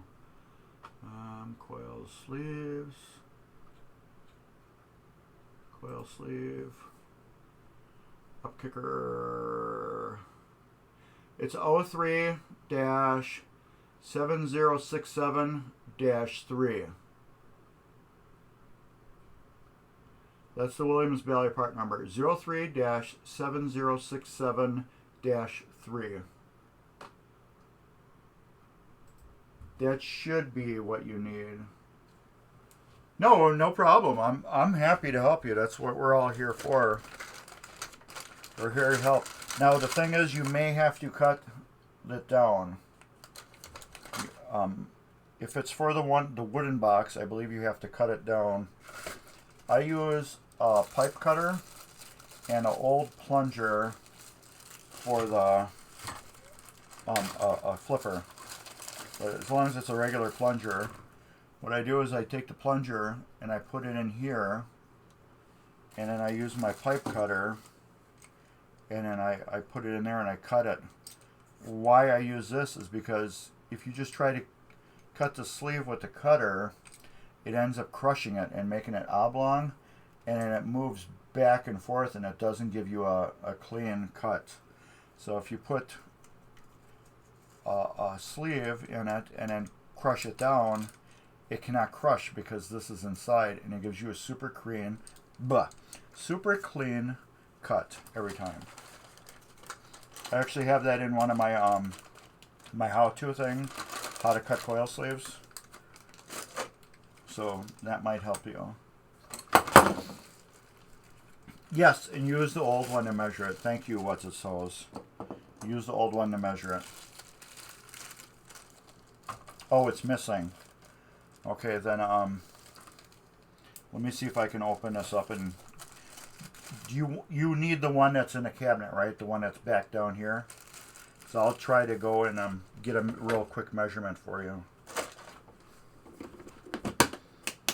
and see how approximately how long it is. Let me get this over here. Let's get rid of these screws. Yes, okay, I'll go look right now. I just need to get rid of these. Put them back where they belong. If I don't do that, I leave them out, and then I knock stuff over, and then I start screaming because I didn't put stuff away. And I just end up fighting with myself, and then I end up losing, and then I tell myself I'm sorry for being angry at myself and blah blah blah. All right, this is a small one. Oh yeah. Do do do do do do do do do do do do do do. That's a 800 one. So that's gonna be.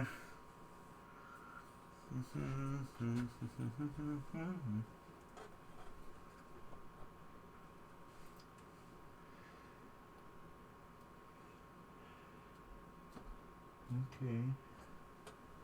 That's easy.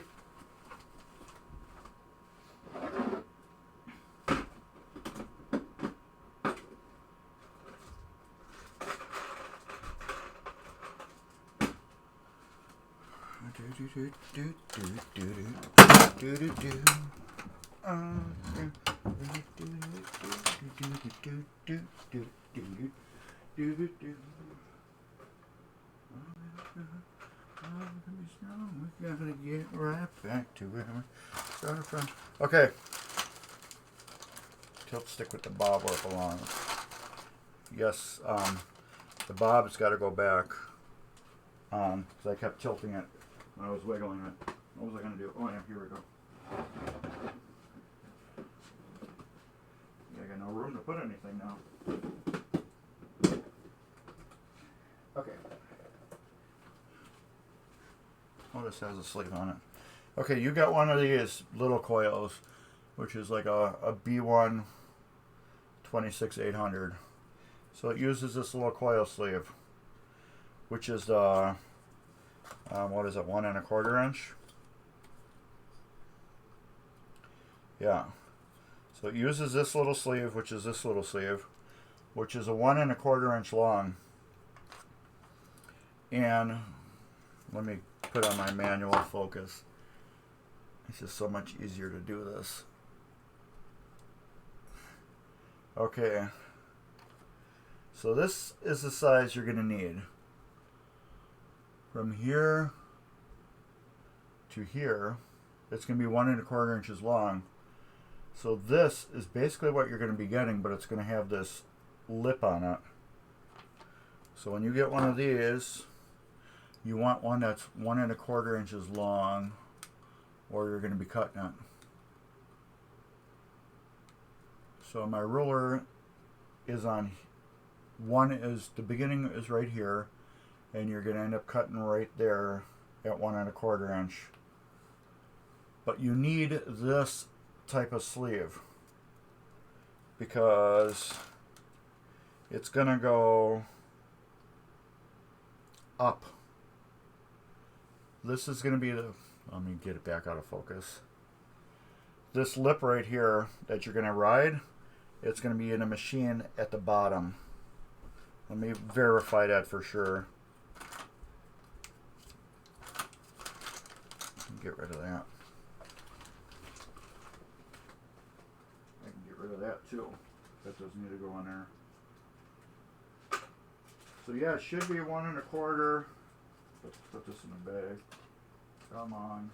Get in there. This in there. I just want to make sure that's the right way it should be.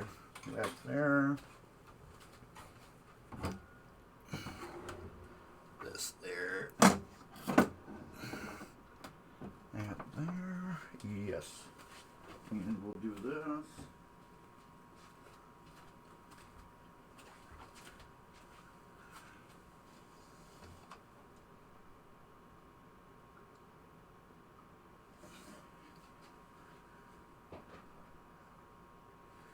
That's a horrible picture.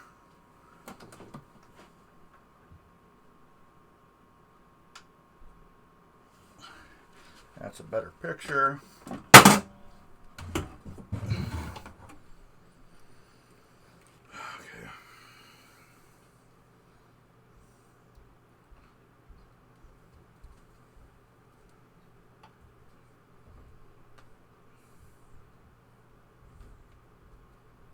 Come on, just focus on that. There we go. Okay, the bottom is where that extra little length is going to be. So it's going to go up this way. That lip will be on the bottom, where you'll have that little extra 1/4 inch, and then the lip, and then the whole coil will go up. So this is the bottom of the game, and this is the top of the game. Yes, that's what you do, and then you'll be golden with that. All right, let's get that like that. Let's get the Spanish eyes glass. Let's do this first. Boop, boop, boop, boop, boop, boop, boop, boop, boop. That's not the correct ball, is it? Is there a ball in here? No, where did I? Oh, it's in my pocket, dummy. Oh, we got a ball game going.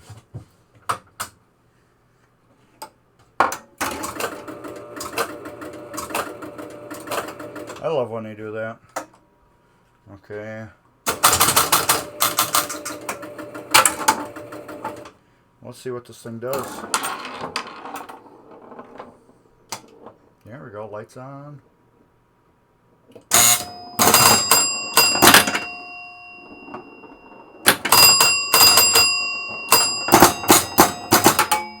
Yeah, you suck, Mark. Why didn't we down a ball?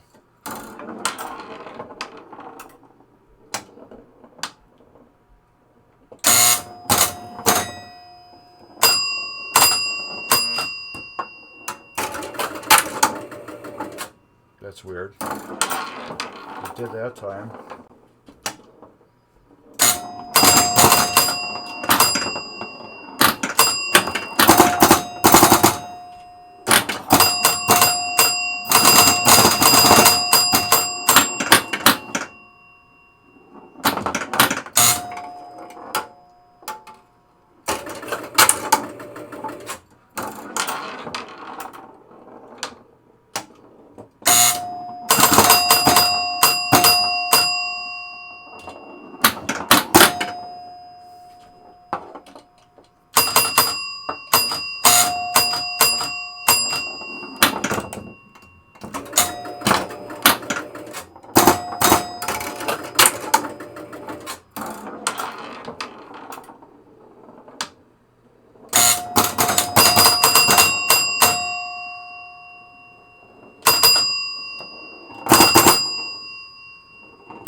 Forgot you can't save it.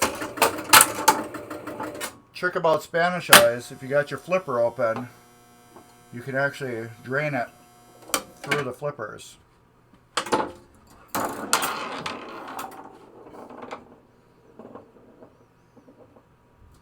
I just want to see how it goes and we got game over.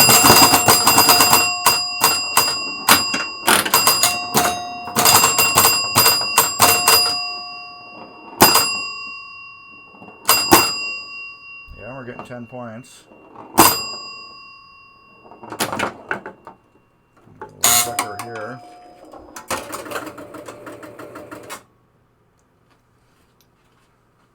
No game over lights. And what are we on for ball?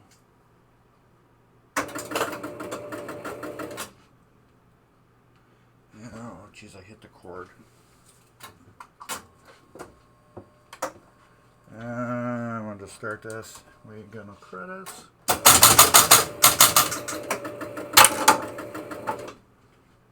we will go down. Get some points.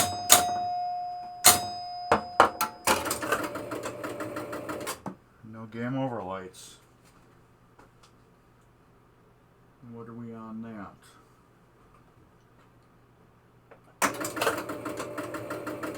Okay. You get an icky stepper.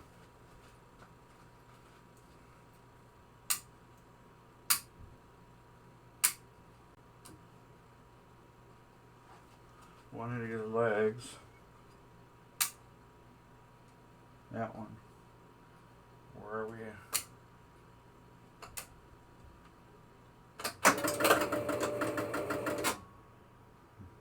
Why does everything like work after I touch it?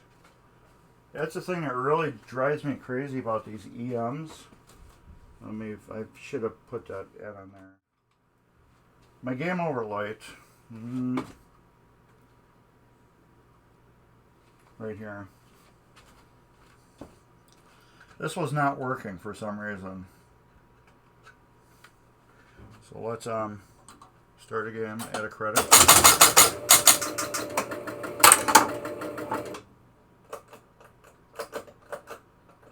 We're at one ball.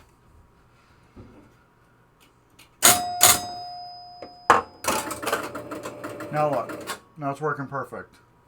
Driving me nuts. It's like I touched the switch, the leaf on it, and now it works perfect. But we do need a we gotta get a jumper out.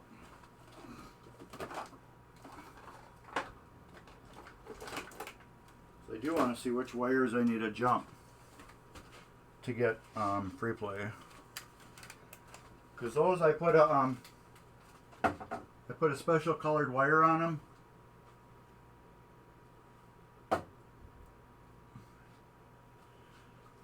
A really odd color I put on, so when a customer sees it, they can cut it off. That's probably free play right there. Yeah. But I don't have the light.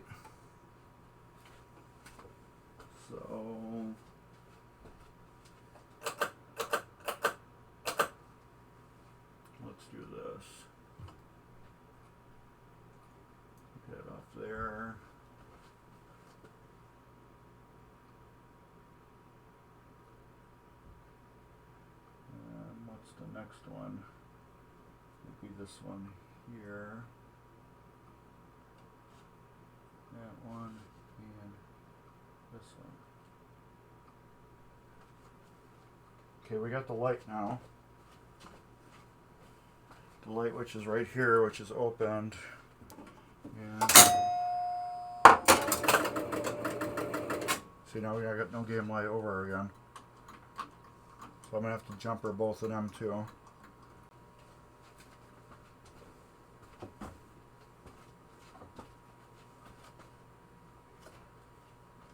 And then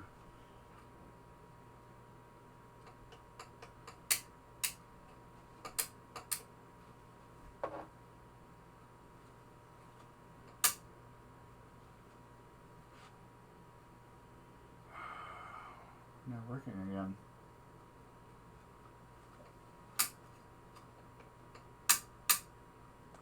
Are we on that game over? Yeah.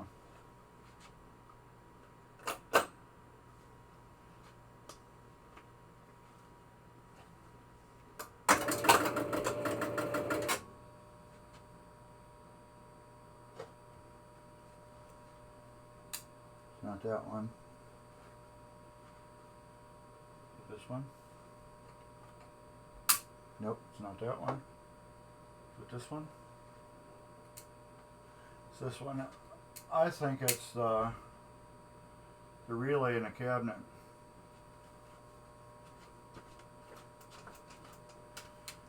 That's what I think it is. Yeah, the toilet drain. Where are we?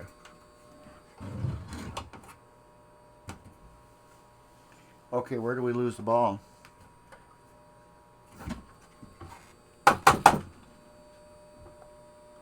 I totally lost the ball. How the hell can you lose the ball? Oh, there it goes. It hid. Let's throw it there. So I think it's this relay here.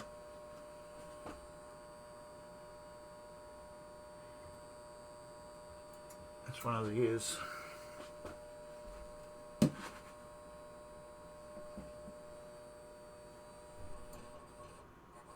I gotta disconnect that too.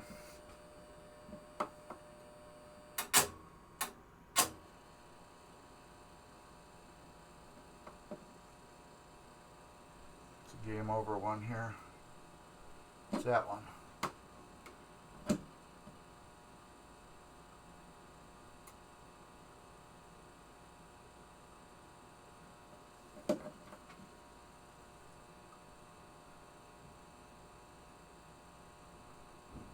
I have to tighten that one up just a little bit.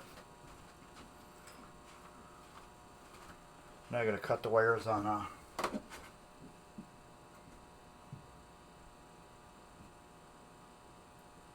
oops, wrong one. This first one.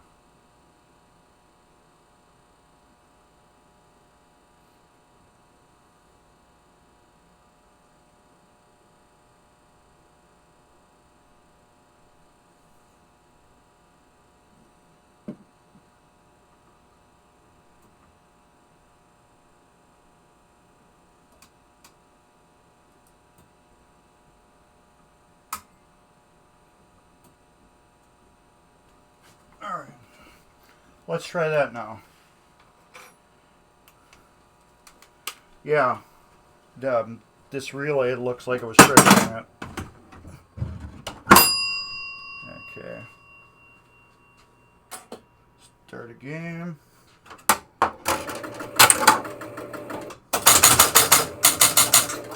Let's kick it down. But we're on tilt now. The tilt light is lit up. Alright, what's controlling the tilt light? I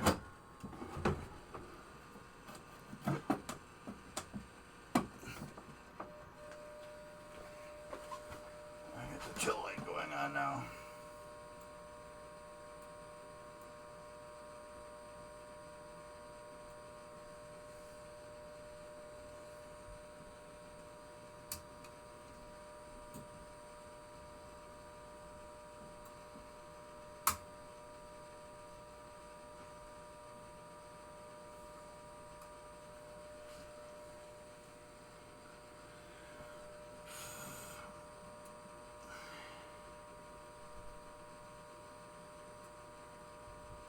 It's one of these. It's out of whack. My tilt light is staying on now. Am I tilted? Yeah, well, I am tilted, dummy.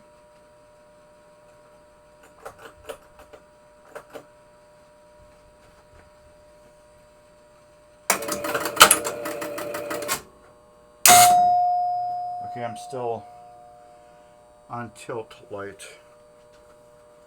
Problem is I can't see crap with my glasses on because I need bifocals.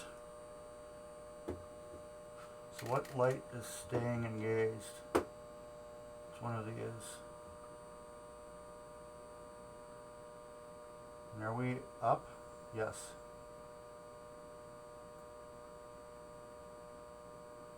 So that game over rod leaf. Yeah, the game over leaf. It's not on game over right now. But the leaf is touching. Okay. So we get to do a game over now. Okay, it looks like we're fixed. Oh, I hate this stuff.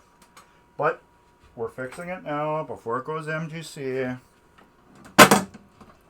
All the bugs are getting out now. Oh, let's do something really pretty.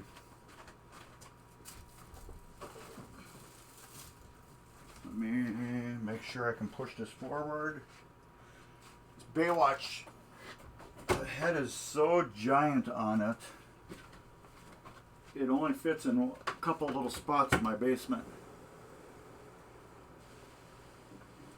And right now it's blocking my glass storage that I have.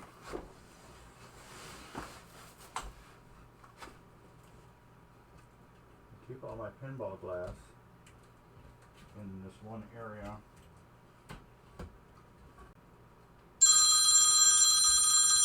Oh, and of course somebody's calling.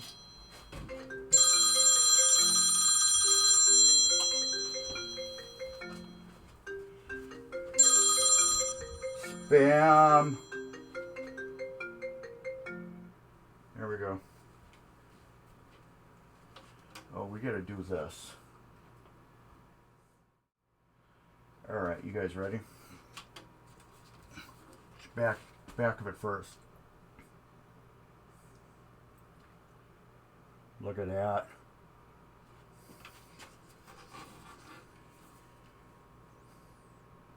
Talk about a good back glass.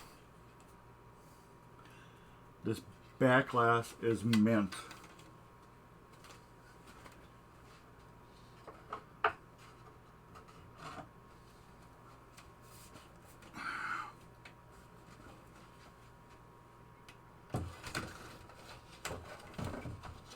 Okay.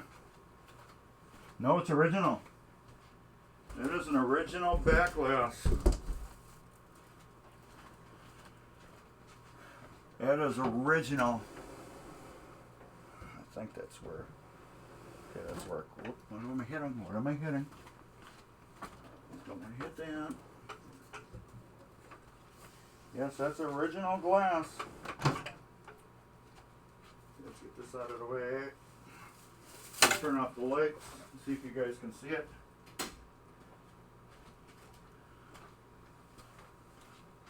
Yeah, you can't see it that good. It's like blurred it. These are 47s. The whole game's got 47s except for the whatchamacallits, the pop bumpers. I can't start again. Now we got credit. Yep. These no, you can't even see them either. But yeah, they're all 47s.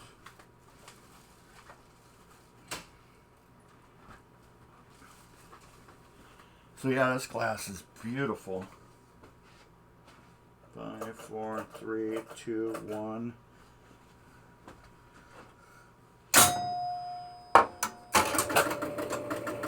game over. Yes, I am so happy, people. Yes. I am so happy that this thing is going. Thank you. Thanks everybody for the nice job and all that stuff. I appreciate it. Yeah, the only thing I need to do is I'm gonna put a jumper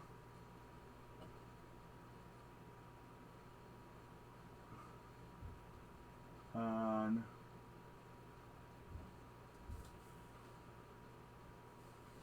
my jumper, that and this. Let's see if that works. Nope.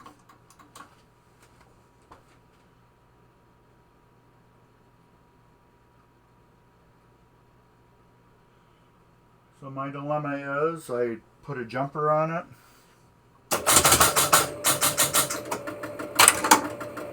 Or I just bend the contacts. I think I'm just gonna... It's weird, this doesn't do anything besides activate the relay. And you'd think you get points for it, but you don't. It just activates the relay, which turns on the things so they can get points.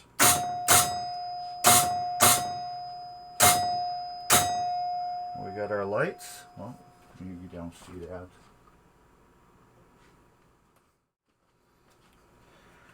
We got our lights.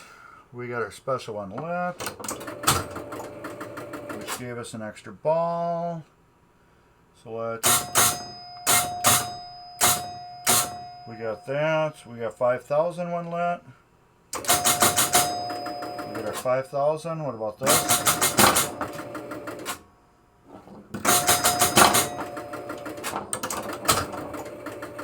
We got our free ball. What is ABC? Okay, A, B, C, and D just give you an extra ball.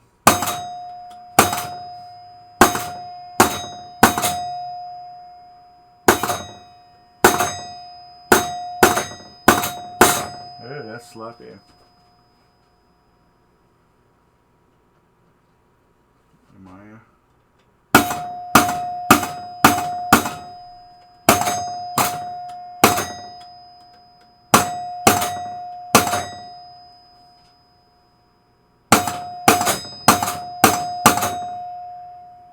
If it's the switch or...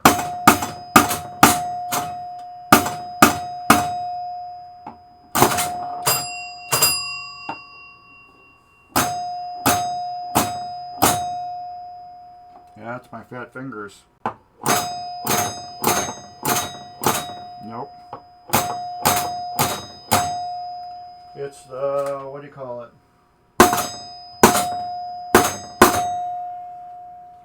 I gotta adjust the, what do you call it, the 100 point switch.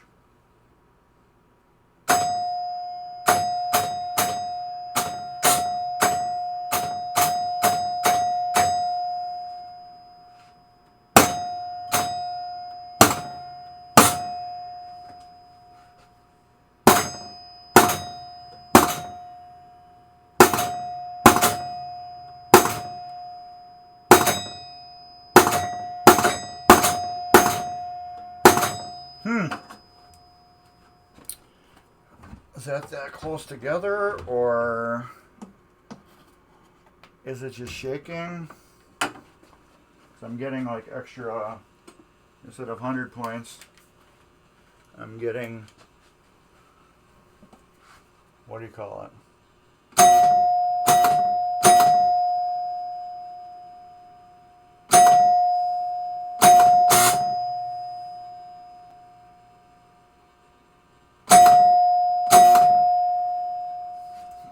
Do that.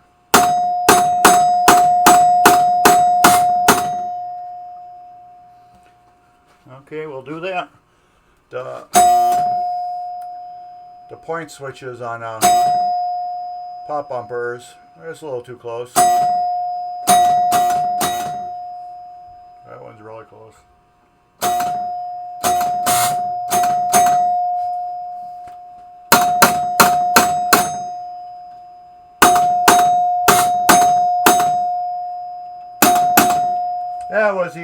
too. Oh, I gotta cut this off.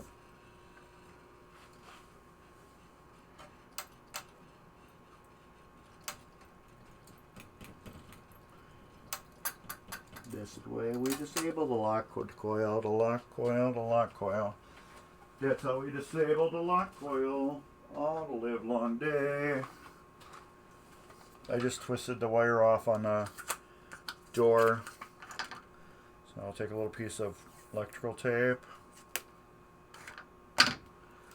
And we will tape up the wire. We'll fold it over on itself. We'll put a bunch of tape around it. And then I zip tie the tape on to the wire. As soon as I find my zip ties. So using these black ones instead of the white ones because I can't find the white ones. They're around here somewhere. Oh, there you go. But yeah, I used to install GPS tracking systems in fleet vehicles, and we did a technique called poke and wrap, which was you took the wire. We use special wire strippers, which is here. You can actually take this like that, and this, let's say this is your wire. Instead of just stripping the end off the wire, you can go right between it and go like that, and it will strip the middle of the wire. And then you take something and you poke into the middle of the wire, and you can stick your new wire through it, and then you wrap it around there, and then you take electrical tape and you wrap that around that, and then you take a zip tie and you zip tape it down, and that keeps it from altering the original factory wiring, and it makes an excellent connection that will not fail. Oh, I just tilted it, I believe, because something clicked. I don't know what that was. I heard a click on something. There's nothing I could do here that would make a click. I don't know. Maybe it was just something. Alright, and then that. This.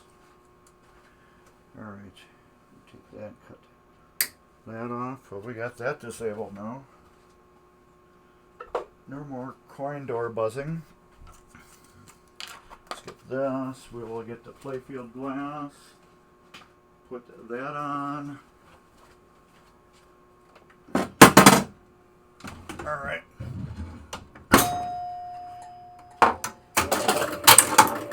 So we got that fixed.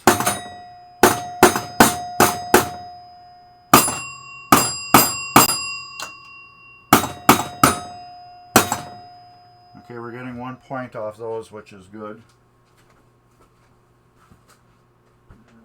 Baywatch and Spanish Eyes. Let's move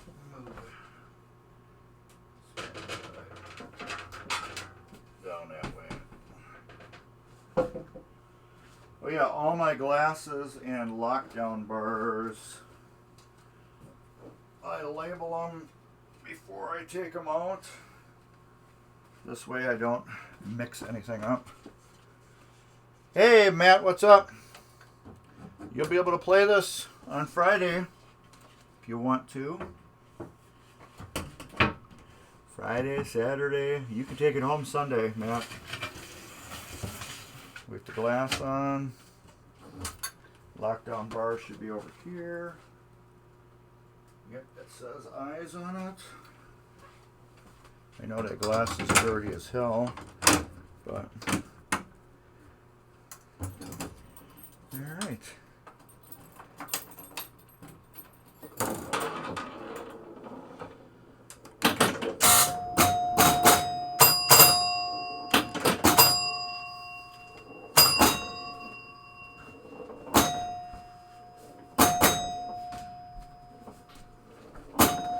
Well, it just keeps wanting to play itself.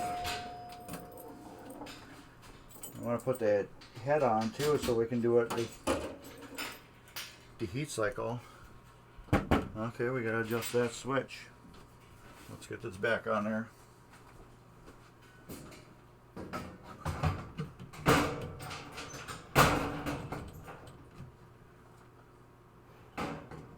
Well, those gotta get pushed in. Okay, now we got yeah, it sounds great. Everything's been rebuilt on it.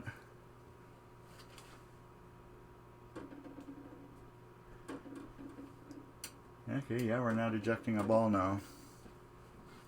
Every time there's something new on it. A little more tweaking again. Why aren't we ejecting a ball? Yeah.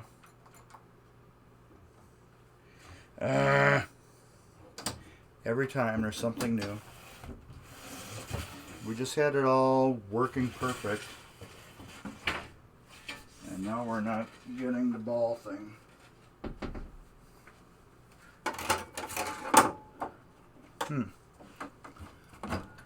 What caused that?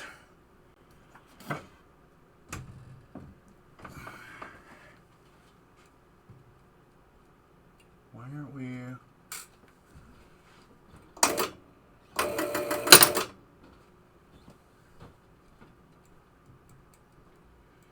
Why are we not ejecting a ball now?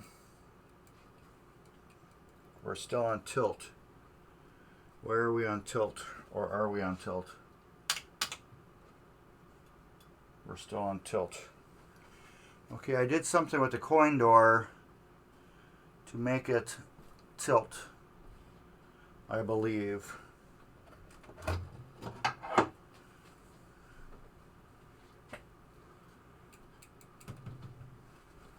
What did I do to make it tilt? We were stuck on tilt for some reason.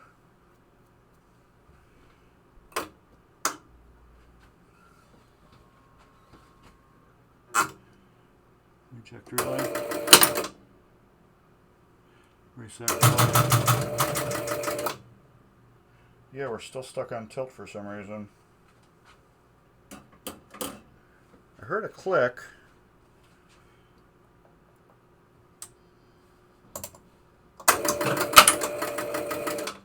Okay, now we're off tilt.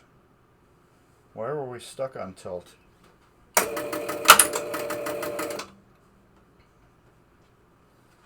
Hopefully that was a fluke.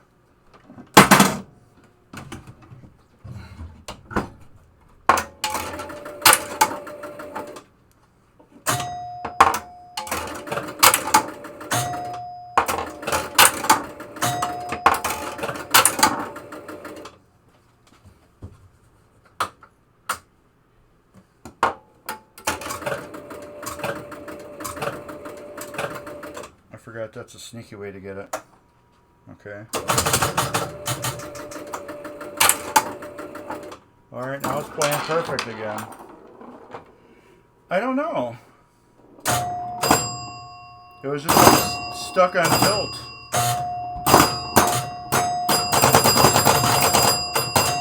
But damn, those pop bumpers are good.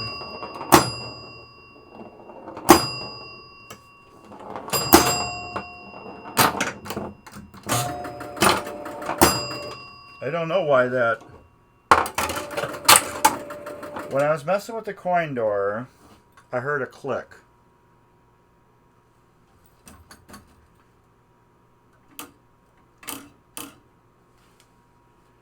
Huh. Let's plug the coin door back in. There's only one tilt on here. And that tilt isn't even working. It's so like gummed up.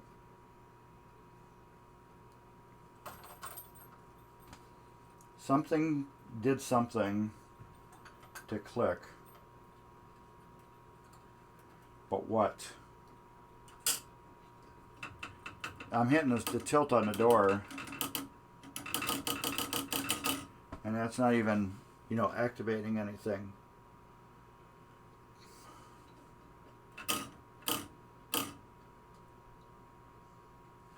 don't know. But yeah, when I cut that wire,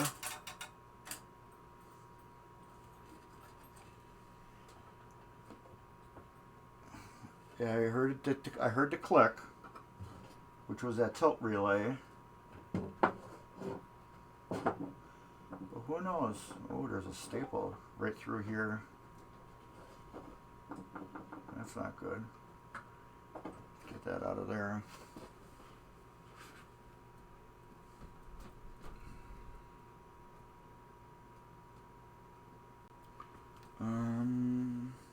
I think that's it. We're not tilting now.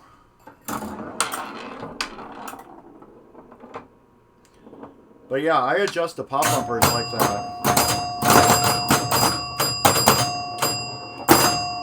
I always adjust the pop bumpers millimeters from machine gunning. That's why you get, when you get the ball up there, you get sweet action.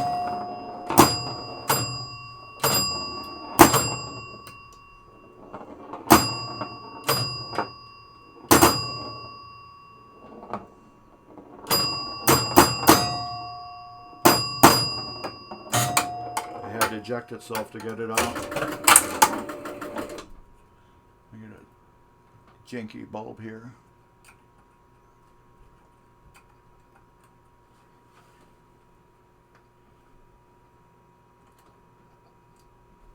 That's better. And there goes my lights. All the pop-up lights.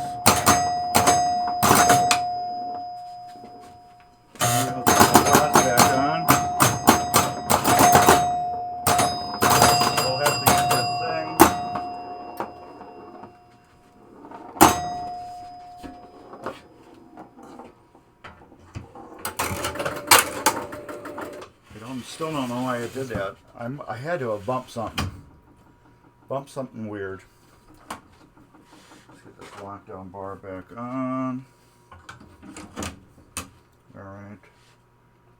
Do that. Let's get that. Now it should be quiet. That's as quiet as it's going to be.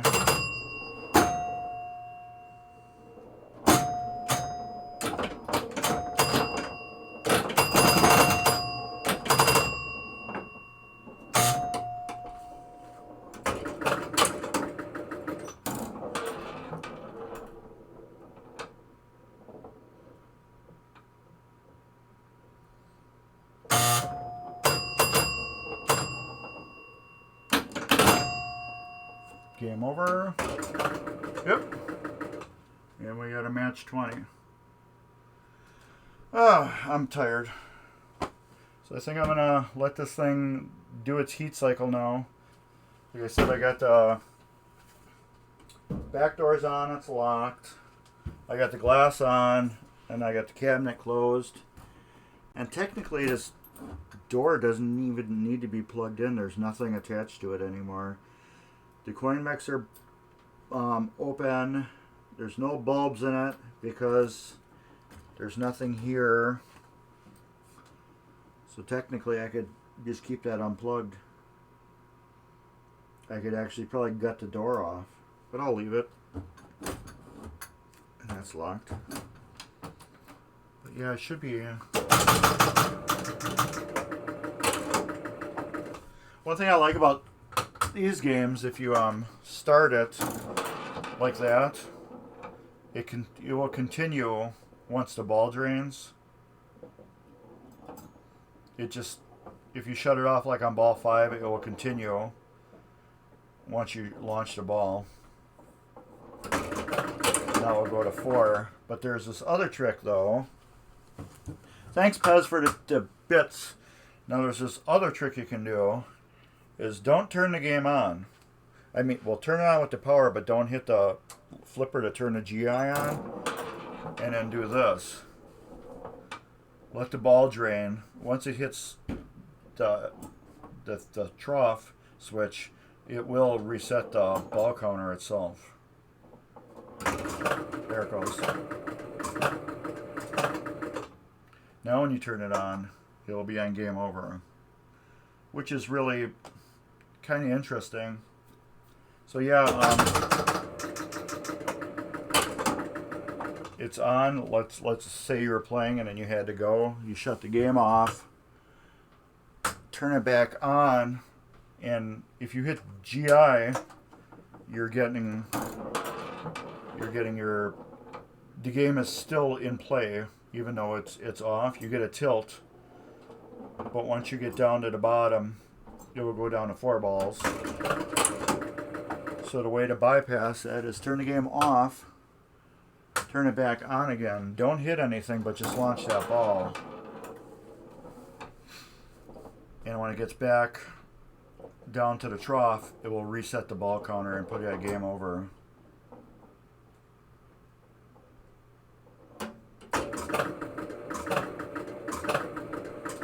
There we go. Now when we turn it on, we're on game over and we can start a game. Oh, yes. Let me go back to here.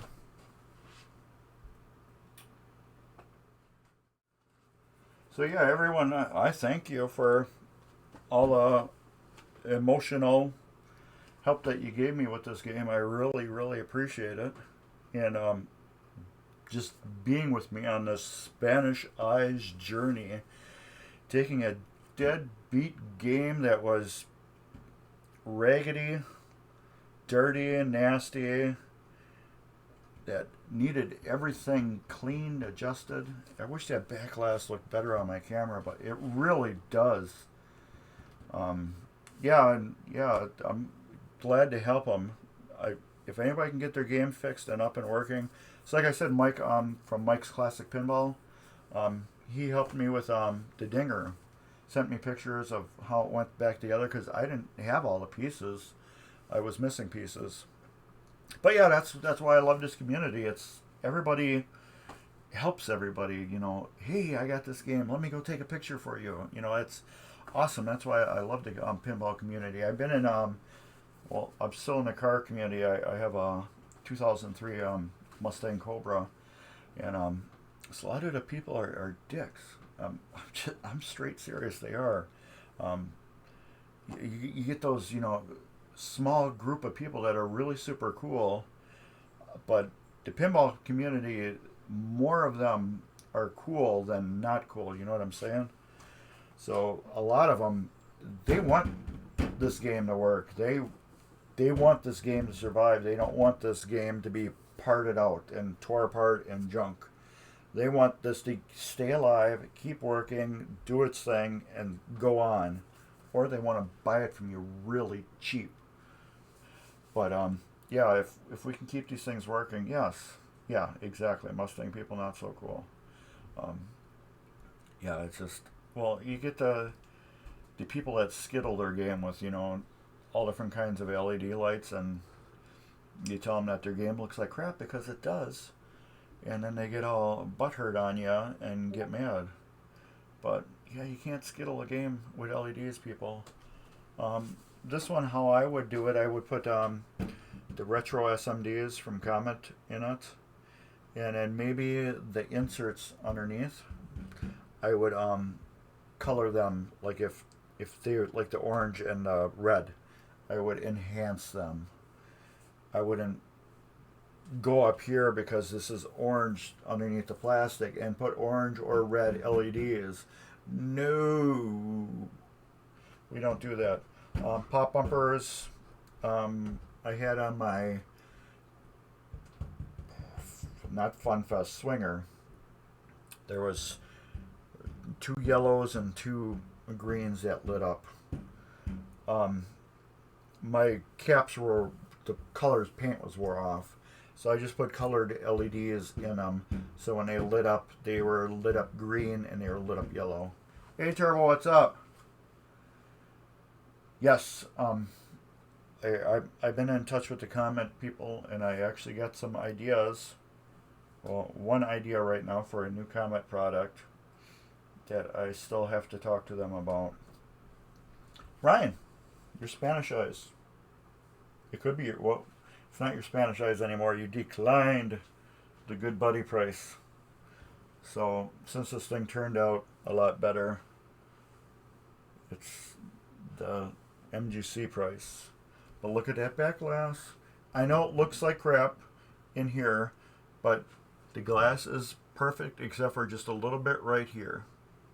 That's it, just a little bit right there. It's got glitches, but otherwise this glass is in almost mint condition. But yeah, this could have been yours, Ryan. Yeah, I'm glad you think it's a great game. I'm not a Spanish Eyes fan. But yeah, she purrs like a kitten now.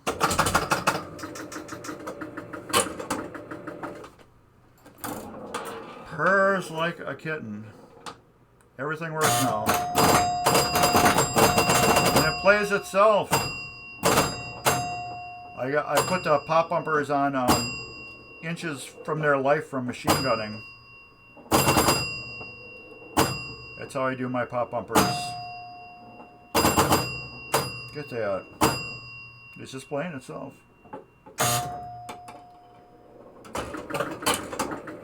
Yeah, it's smooth, it's quiet. Yes, even bad games could look great. That'd be like Big Ben.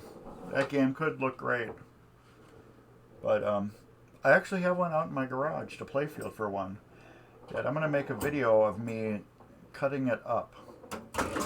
So if anybody wants to see that video of me taking a Big Ben playfield and cutting it up, I will be making that on YouTube. The only reason why I'm doing this, yes, Big Ben is a sucky game. I do not want to see any games destroyed. But this playfield is, it's really whacked out really bad. It's missing most of the plastics. It was wet. So it's really garbage. So what I'm going to do is I am going to cut the whole area like where a flipper is. I'm going to cut that out. Like where pop bumpers, slingshots, I'm going to cut them out so you can actually hold these pieces in your hand as a teaching tool. So even though this game is garbage, you will be able to hold a whole pop bumper assembly with the playfield and see how it works from the top all the way to the bottom by pushing everything, and you can see physically how it works. So I want to use them as a teaching tool, and I'm going to cut them up. I need to get my time to do it. But yeah, this game, I really didn't, well, I turned it the wrong way.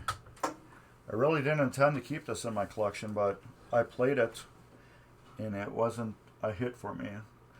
But everybody's got their hits, and everybody's got their misses, and this is a miss for me. It's a very original, cool game, but it's just like my Gulfstream. People hate that game, or you love that game. I love Gulfstream. Hurricane. People love Hurricane or hate Hurricane. Everybody can't love the same games. This one I don't like. It's just, I don't know. I think it's the art.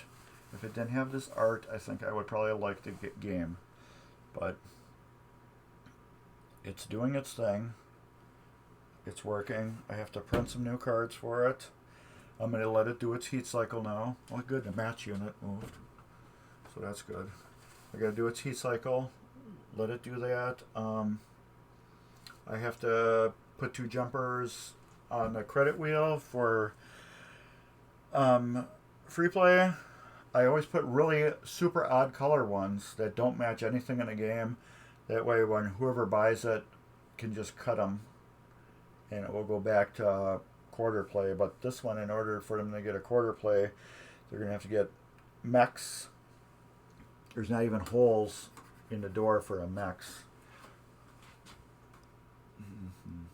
There. There's plates where there's no holes in the door.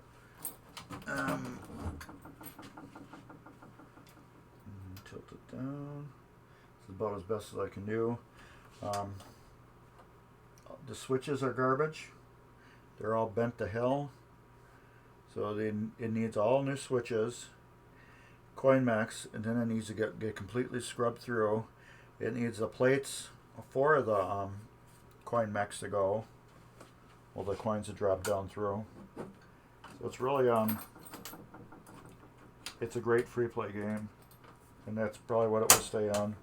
Is there any money in there? Sometimes you find a quarter or something that's just jammed in it. But yeah, that's Spanish eyes there. You can kind of see the back glass a little bit better now. They kind of looked bad before. Let's turn off the lights and see if it looks better.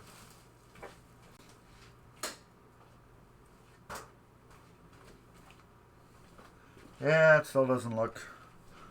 It's just the colors just mesh. You know what I mean? But anyways, let's turn the light back on. Sorry, everybody. This I'll move out of the way. I'll stick over there. Quit looking at that Baywatch art. Anyways, I'm gonna be on later tonight, probably 7, 8 o'clock. We're gonna be working on this Baywatch here. I have to put this Data East Sega power supply board in for the DMD. I have to do that. I have to get the DMD working. The DMD works right now, but the board is just so beat. It's got to get fixed. I have these giant coil brackets that I have to put in. These have the coil stops and everything built in.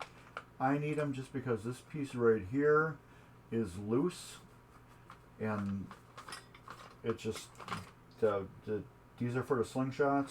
You can see the arms right here. They're wobbly in the game, and I'm afraid, because this is a route game. This will be at MGC, so if you go to MGC, you'll be able to play this game. They are so loose, I'm afraid they're going to break during a gameplay, and that's just not good. And then the flipper, the top left flipper that kicks it up to the ramps is really just sloppy loose. So we're going to rebuild it. That and then the shark fin flipper will rebuild. So I have things I have to do. I'm going to eat, chill out, and probably watch some Chicago streams and see what's happening down at PinFest. And then I have this upgrade wire. I'm going to leave this Baywatch on for a couple days, just straight.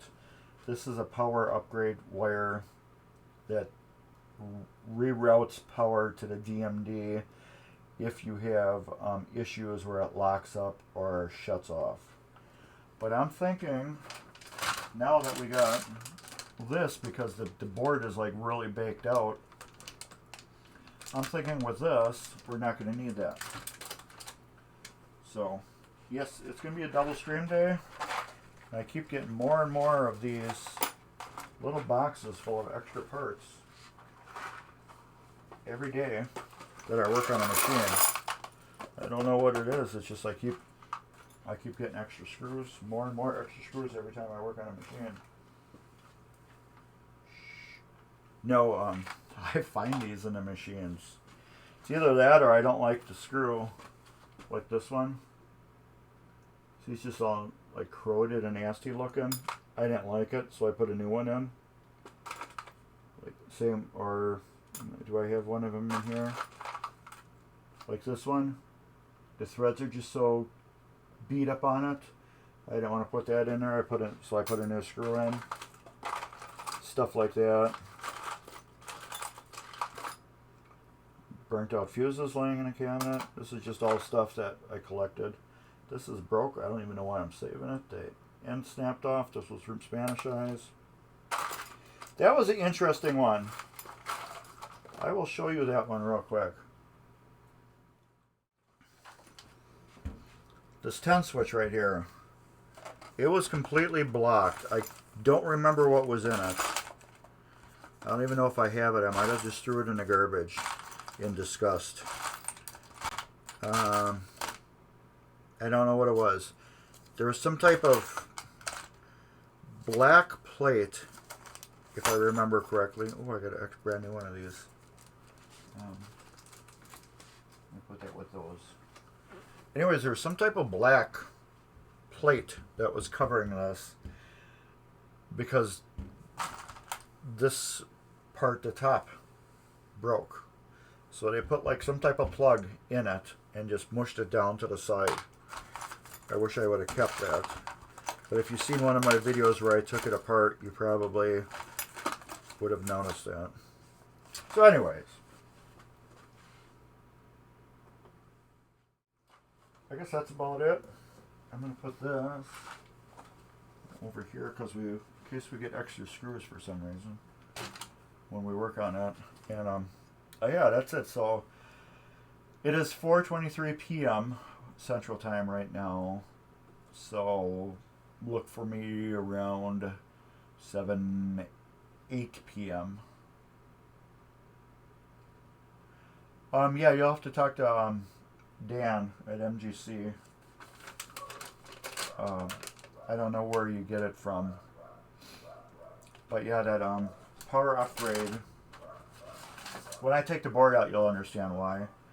But I guess when the boards get old, power fluctuates too much for the DMD.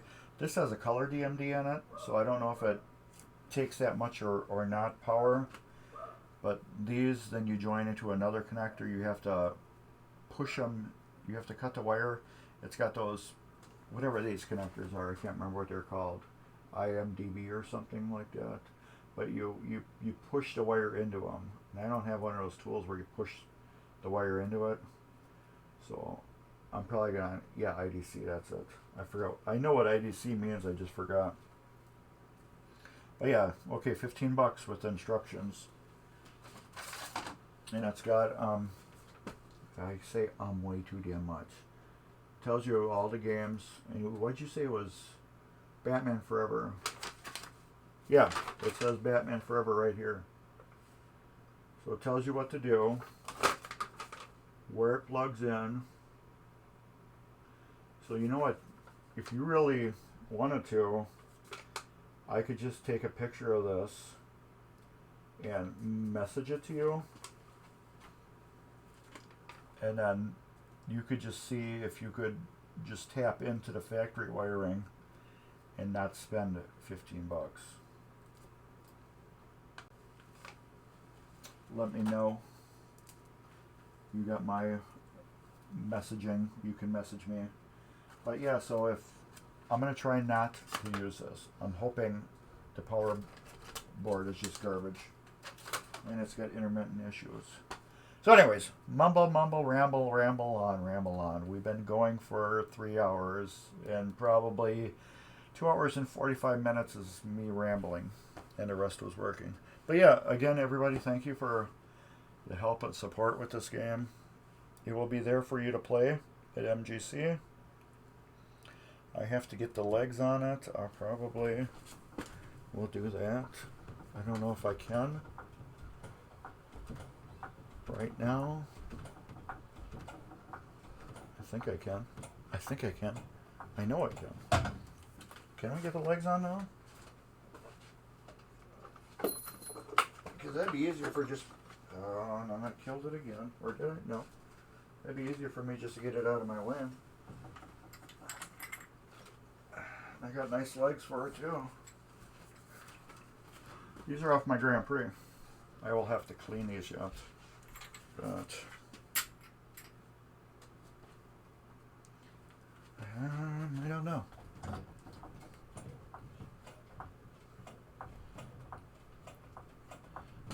Yeah, I think I can. I know I can.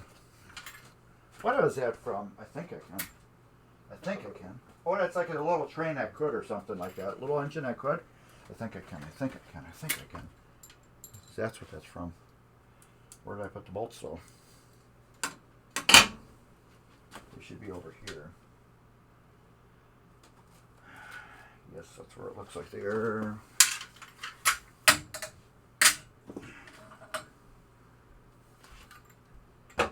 Oh yeah, we can get those on. Where's the front ones? Here we go.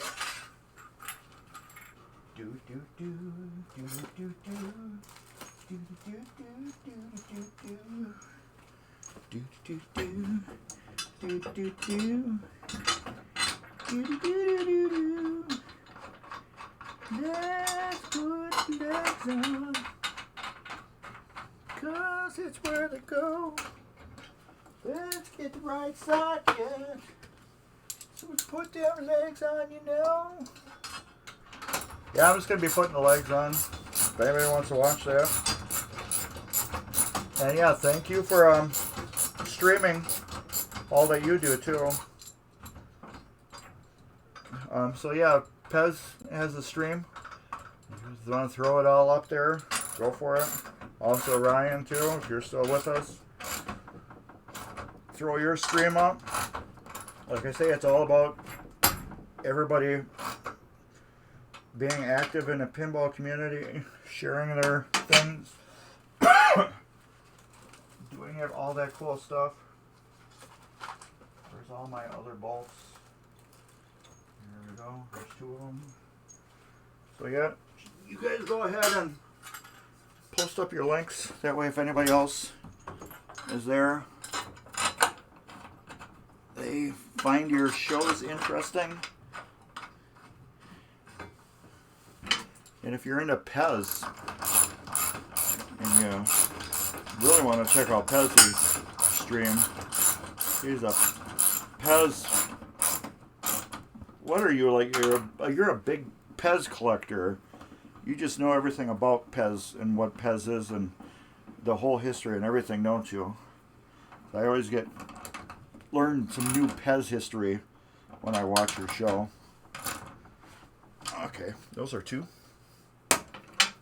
This way I can put it on my magic sliders and scoot it into a different spot into the basement versus using my Harbor Freight little dolly thing, moving it around. This way I can check all these holes too to make sure that they work. So yeah, these, I think I had to fix 2 of them after this. The brackets fell off. I think I screwed them back down. 2 of them were laying in a cabinet. I'm just hoping none of them are stripped. Nope. Except for getting the machine back together, it's kind of a pain to replace them if they're stripped. I don't think they are. These legs I have to clean up too. I just want to get this out of my way for right now. Get out of my way. Here we go. It's your other obsession. This seems really high. Now these are Grand Prix legs. They shouldn't be any higher than normal. I guess I've been used to playing, what do you call it? Oh, it's about as high as my captain card. So yeah, this must be normal. I'm used to playing Baywatch for so long. That's so low in the front. Yeah, these are perfect. They're not stripped or anything. This way I can balance it out too. This isn't going till Friday.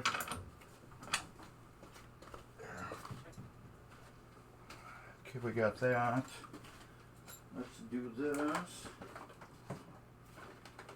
Like this.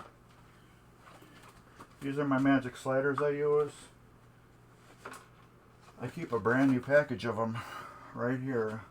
The part number is 04600. This is what you want. These are perfect. The reason why, you can see how they're cup shaped like this. Your pinball legs sit in them perfectly and allows you to scoot it around your carpeted room or tiled room or whatever like butter. These legs are filthy. I'll have to clean them up next week.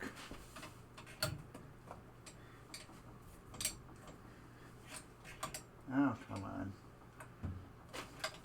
My pinball jack is being a dick now.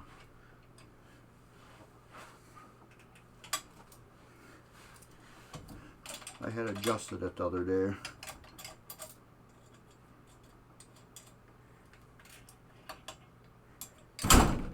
There we go.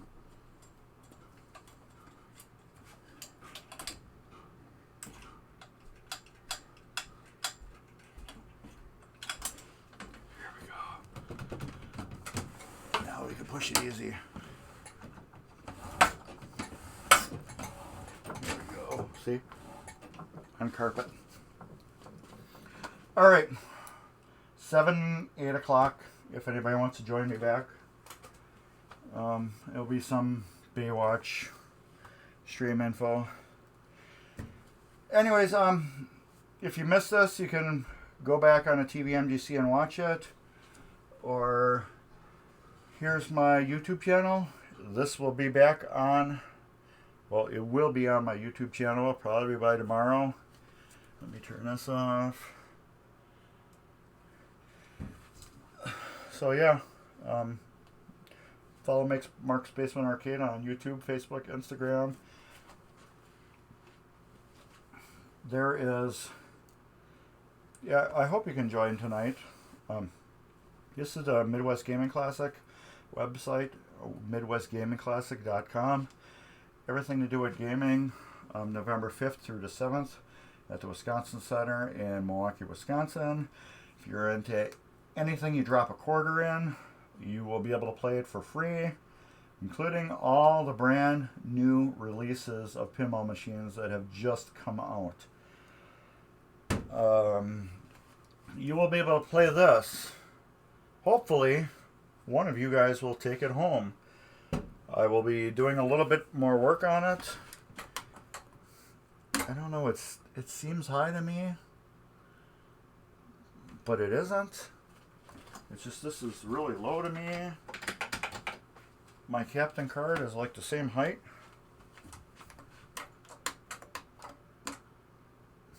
I don't know. I guess it's right. These legs were on my Grand Prix. My Grand Prix cabinet's like the same thing, you know what I mean?